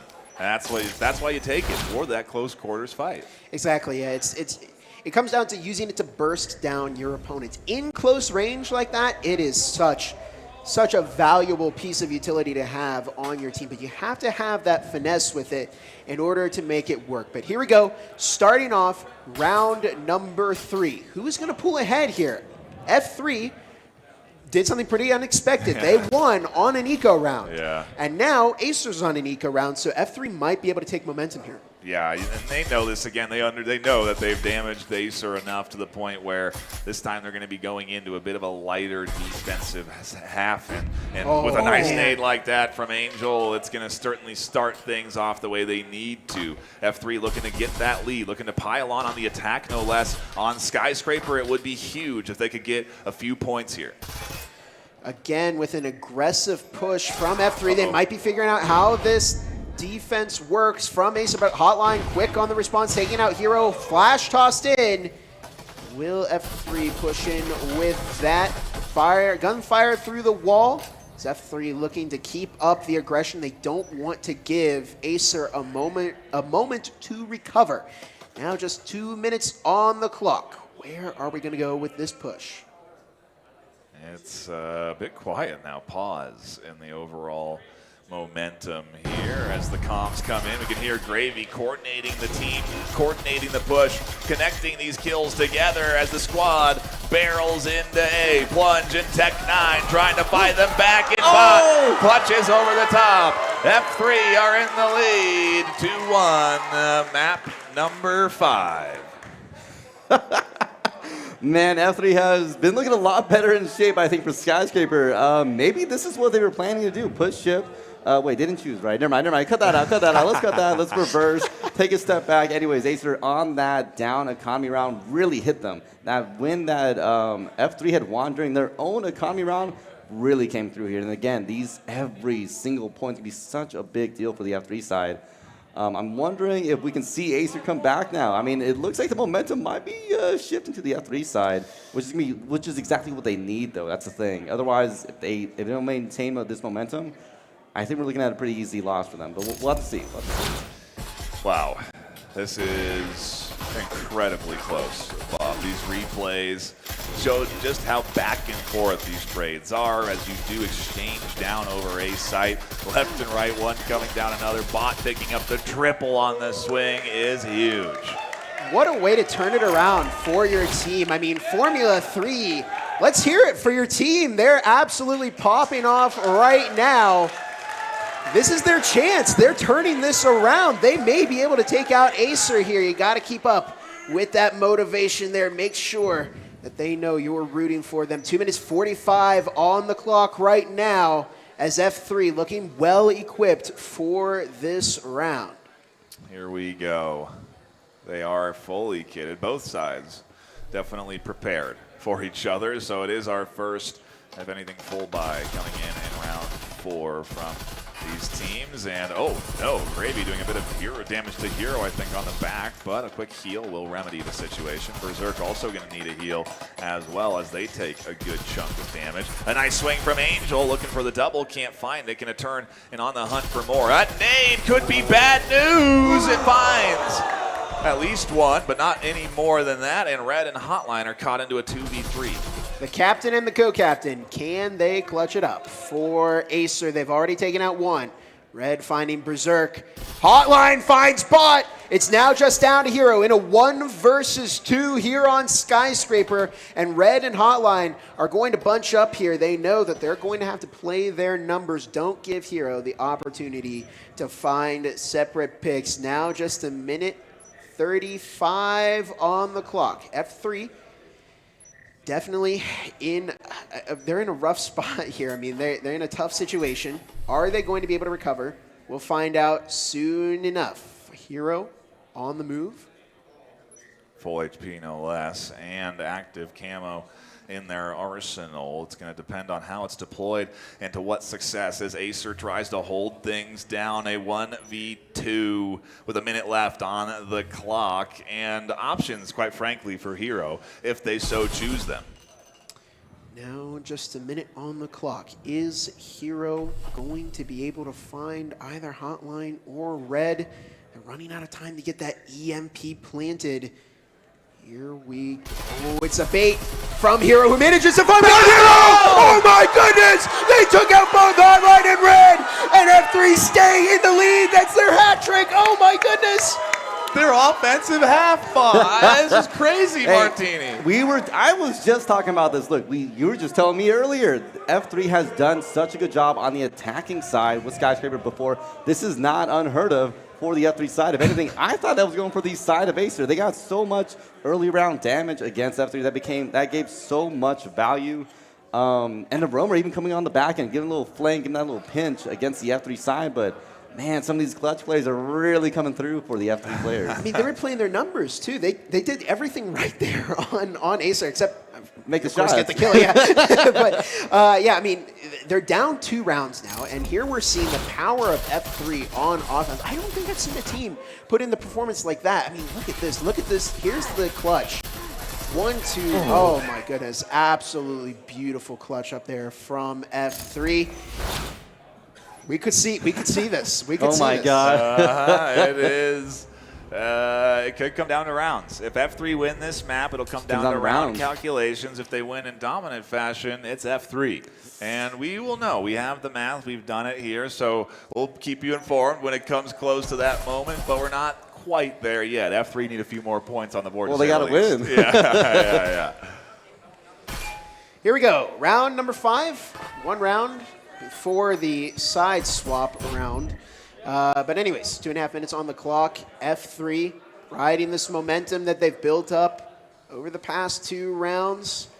AESIR had a positive start, but they're falling off a bit in momentum. And this is what we've been talking about. It can change in the blink of an eye. Blink and you'll miss it. F3 now taking the lead here. In pace, frag tossed in as Hotline manages to find the kill on Old Gravy, who took out Plunge before going down. Hero takes out Red, dropped to second. Hotline finding 2 of their own, and it's now just down to a 2v2. Hotline and Tech9 Jr. versus Angel and Bot. Now 2 minutes on the clock. Will Hotline be able to take out another player here? Will Tech9 Jr. be able to find some support? No, Angel takes out Tech9 Jr. Bot finds Hotline. It's a 4-1 game, and Sleepy Penguin took out Angel with a trip by what? But it doesn't matter. F3 are still in the lead here. It's a 4-1 game. Man, if we go into the defensive half and F3 is up on the... Oh, they're already up. They're already up. What am I saying? Never mind. I think F3 has done something that I haven't seen in a while. I mean, beat the AESIR defense on Skyscraper of all maps, coming into the advantage. I mean... This might be it. To go out this way, I mean, come on. It can't get any crazier than this for VRML CON to be live on stage and have the score lines come down to potentially rounds 1. I mean, the pressure is on, and these players are connecting with crazy shots, crazy grenades. flick headshots under what is, I imagine, an immense amount of stress. My heart is racing over here on the desk, and I'm not even up there playing for what is a prize pool, VRML CON medals, the prestige, hardware prizing. There's a lot on the line at the end of the day that you got to be thinking about. I mean, there's not really a better way to end off VRML than with an extremely close matchup between these teams. Here we are. Last round of this first half. F3 have the opportunity to go in 5-1 into the second half. AESIR can go 4-2. They're on damage control right now because not all teams can put in an offensive performance on Skyscraper like F3 can. I mean, this is not something that you see often happen in Breachers VRML. So we'll see what happens. This is big for F3. They could walk away as the champions still, and that would be quite the story after 2 maps of dominance from AESIR. If Formula 3 can turn this around, wow, that would be incredible. Here comes Gravy using that drone for a little assistance. Sleepy catching one out with the trip mine. We haven't seen that, or Nate, excuse me, we haven't seen the trip mine actually catch a ton of, if any, kills as Sleepy finds the double. Hero battling back the push, though, keeping F3 contesting this, and it's a 3v4. Berserk, Bot, and Hero. Last 3 enforcers left to deal with this AESIR defense. And they don't have numbers on F3. So this might be a bit tough for them to deal with. Now 1:40 on the clock here at the end of the first half, but Red taking out Berserk. This is big for AESIR. They're now with a 4-2 lead over F3. Can they bring it 4-2 into the second half? That would at least make things easier if they try to bring it back and tie it up, but they have a lot of work to do, and it's not going to get any easier for them right now. Here we go. Time ticking. And a lot of guesswork going on, a lot of blind fire, a lot of stalling, a lot of slowing down their opponent, and again, buying time, forcing the clock to be the real element of F3, the real team leader, if you will. That clock going to be the one that decides how this squad pushes. If they don't try and break this shell soon, there's one. Looks for the second, can't find it. Bot picks up one over the top to a 1v2. Things are still doable for F3, but AESIR looking to get their foot in the door here on defense. Just want this second point. Oh my goodness, oh no, it doesn't happen. Red finds Bot, and it's a 2-4 game heading into the second half. AESIR, they're bringing it back a little bit here. They were falling off a bit to Formula 3, but I mean, Martini, they're coming back. They were, but we got to look at the health economy. That was still a close round. I mean, 2 players, less than half for both of them. I mean, we're talking 70 health, I think, total between all the AESIR players. F3 is playing probably to the best I've seen for any Breachers team on the attacking half of Skyscraper. Yeah. Playing against the AESIR defense is never an easy feat. Playing against them on Skyscraper, even harder, but yet, who came out of this with the advantage? F3. I know they kind of made a couple of mistakes in that previous round, but given that they were playing against the AESIR defense, I'm kind of shocked it worked out this well. Near miss there, the breach in, trying to catch the double on the backside, and a good hold down from AESIR. Puts us into a side swap. AESIR on the attack, F3 on defense. Round number 7, the final map of VRML CON. It's delivered at every step, and I think it's going to continue to deliver here with our pistol round coming up right now. Yeah, absolutely. I mean, you could cut the tension with a knife in here. It can't get any closer than this. Formula 3 on the defense. They may be able to turn this into a championship, but I don't think AESIR's going to let them. We'll see. We are watching the AESIR offense now. Pistol round here in round number 7. 4-2 lead again from F3. And we're in a bit of a standstill in terms of round pace right now. There's a drone from Plunge, the designated team droner of AESIR. Yeah. But that's good intel. I mean, it's important to be the droner. You're scouting out for your team. You're watching for flanks. Old Gravy finding Red. Uh-oh. This is big for F3. They find that early pick. A win here would put them on to round 5, and 2 rounds after that would mean they win. Plunge finding Angel, however. So AESIR quick to respond, but look at the lead out the window as Berserk finds Tech9 Jr. The push in, though, AESIR finds success taking control of site. Gravy trying to get back, runs into a bit of contest there. Hotline looking for some action, but will they find it as Gravy and Berserk in the duo come through? Gravy finds one, Hotline with another, a refrag back and forth, and look at the health pools between these two players in a 1v1. It's down to Sleepy Penguin. The EMP has been planted, and it's all about stalling for as long as possible. Sleepy finds it! Sleepy finds it! It's now 4-3! Oh my goodness! This is very, very big. This is going to give them the economy advantage, Martini. This is definitely going to set up AESIR really well for the upcoming round. But here's the thing. We did see F3 beat AESIR on their hero buys before. This wouldn't be out of the question. But here's the thing. I think F3 messed up there. They had two really deep roamers, gave them some really, really good value. But here's the thing. I think AESIR, once they saw that there was deep roamers, they capitalized. They ran right into sight, got that plant off. And when everybody was set up for that retake from the F3 side. So things worked out almost in the AESIR's hand, even with those deep roamer picks. Wow. Wow. Map number 5, round number 8, 4-3 lead still for F3. They're still in control off of what was a stellar offensive half.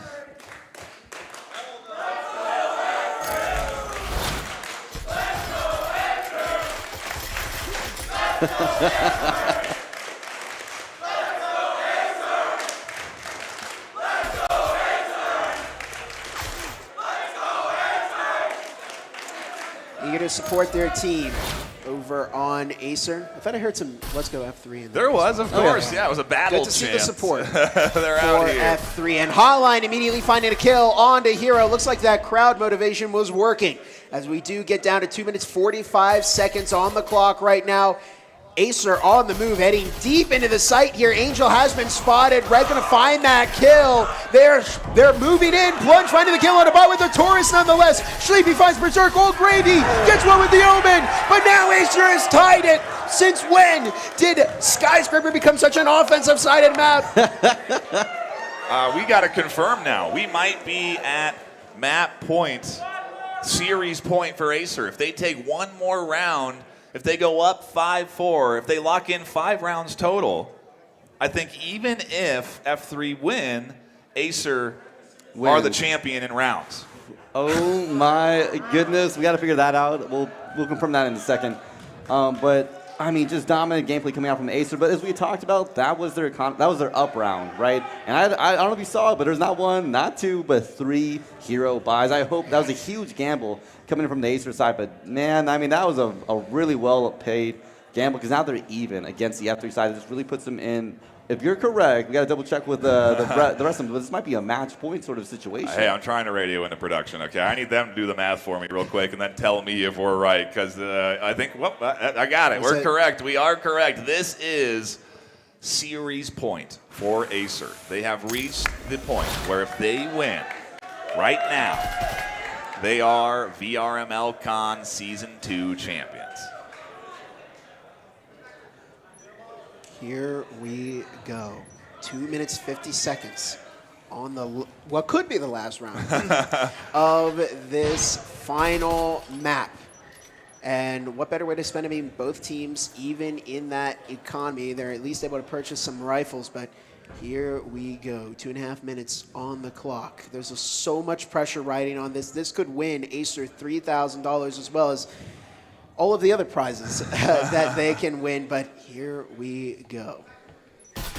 You always want to have a roamer. Gravy, I think, getting ID'd by that drone, though, and so the rest of this AESIR team should be wary of that potential threat, or maybe they'll just push on in, knowing that they're down a player on site. Red and Sleepy picking up some kills. AESIR trying to get control, and it's now all up to Gravy and Berserk, who are trying to hold this down as AESIR.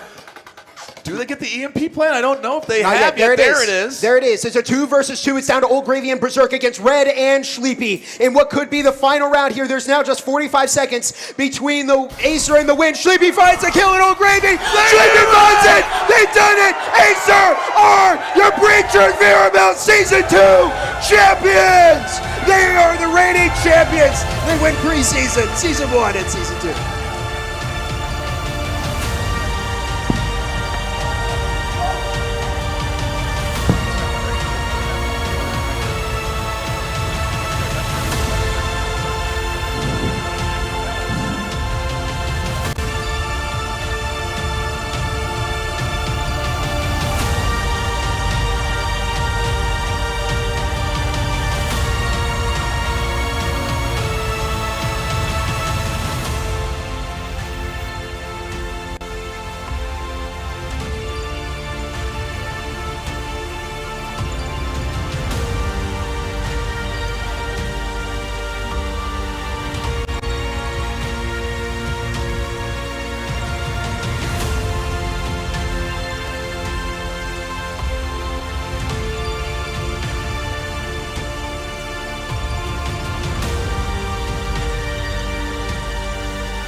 Let's hear it one more time for our VRML CON 2024 champions!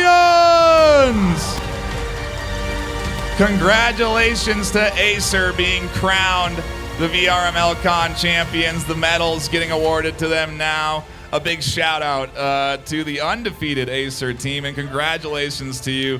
I gotta ask Hotline, how does it feel to be here, the champion of season 2? Feels good. Feels good. Glad we won that game, you know? Yeah, I would imagine so. Is this what you expected today when you stepped on the stage for AESIR? I think so. I think so. I think today we were going to do pretty good, and we've been practicing a lot. We put in the work. We won. Did the undefeated record feed into the confidence today? Yeah, absolutely, 100%. We came in thinking it was going to be a fun game, and it was, and we came out on top. GG to have 3. GG to have 3. How does it feel to be here on stage? You finally done it. A long season, a long postseason. What's it feel like? It's crazy. I've been in VR for 7 years now, and I've always dreamed of this moment, coming on stage, winning a finals. I'd like to shout out Wesley, Jared, and Nicholas Froney. But yeah, it's amazing. Congratulations again. You are here as the VRML CON champion. Any shout outs? Tell me how you're feeling. You've done it. I'm feeling great, you know. Shout out to Addicted to Cookie. He supported me from like whenever I joined Vale. But you know, it feels great. I mean, I'm glad we got AESIR's get back from yesterday. So congratulations one more time to our VRML CON 2024 Season 2 champions, AESIR.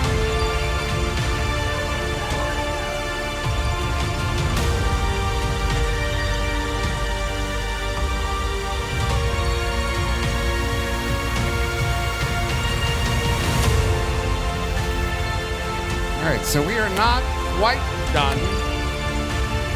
We're about to be. So right down here, I'm gonna hop off the stage if you wanna follow me. A little shout out to our awesome camera guy, dude. He has been amazing. I'm gonna pat him, yeah, you. All right, I know I got too close. Okay, so first off, big thanks, McNichols Civic Center. This place has been amazing. The security here has been awesome. Thank you so much. The pizza box, the truck that was here yesterday. The Captain Tacos and Sushi, the truck that's been here today. They're here until 6:30. Is it 6:30? I don't know what time it is. Also, thank you to Pavlov Shack. Thank you to HyperX, ProTube, B-Haptics, Bubba VR. Also, big shout out to our production team, all of the volunteers here at VRML CON, our casters, our players, and of course, our parents. With that said, the big giveaway, we have a TacSuit X40 haptic suit from B-Haptics, as well as the Tactosi forearms. Fun pun. These are a combo item. Whoever wins gets both. I'm gonna read off numbers. If this is your number, shout. If you do not shout, we will move on. Okay. First number, 34004. We got a winner!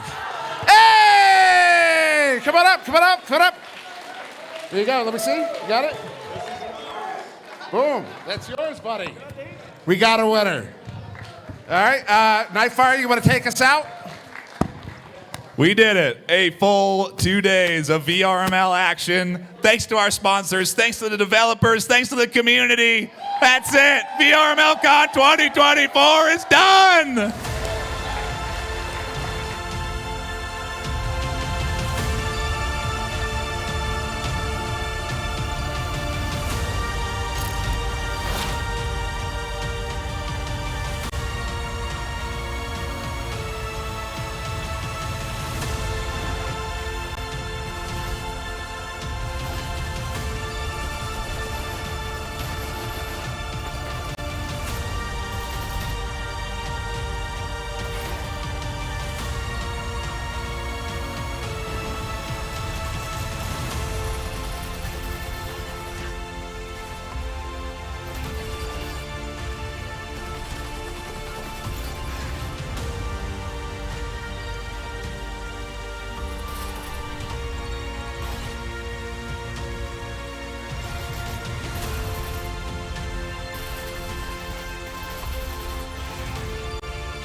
Hello, everybody. Thank you so much for coming to VRML CON 2024. Congratulations to our champions for all games. At this point, please, players, pay attention.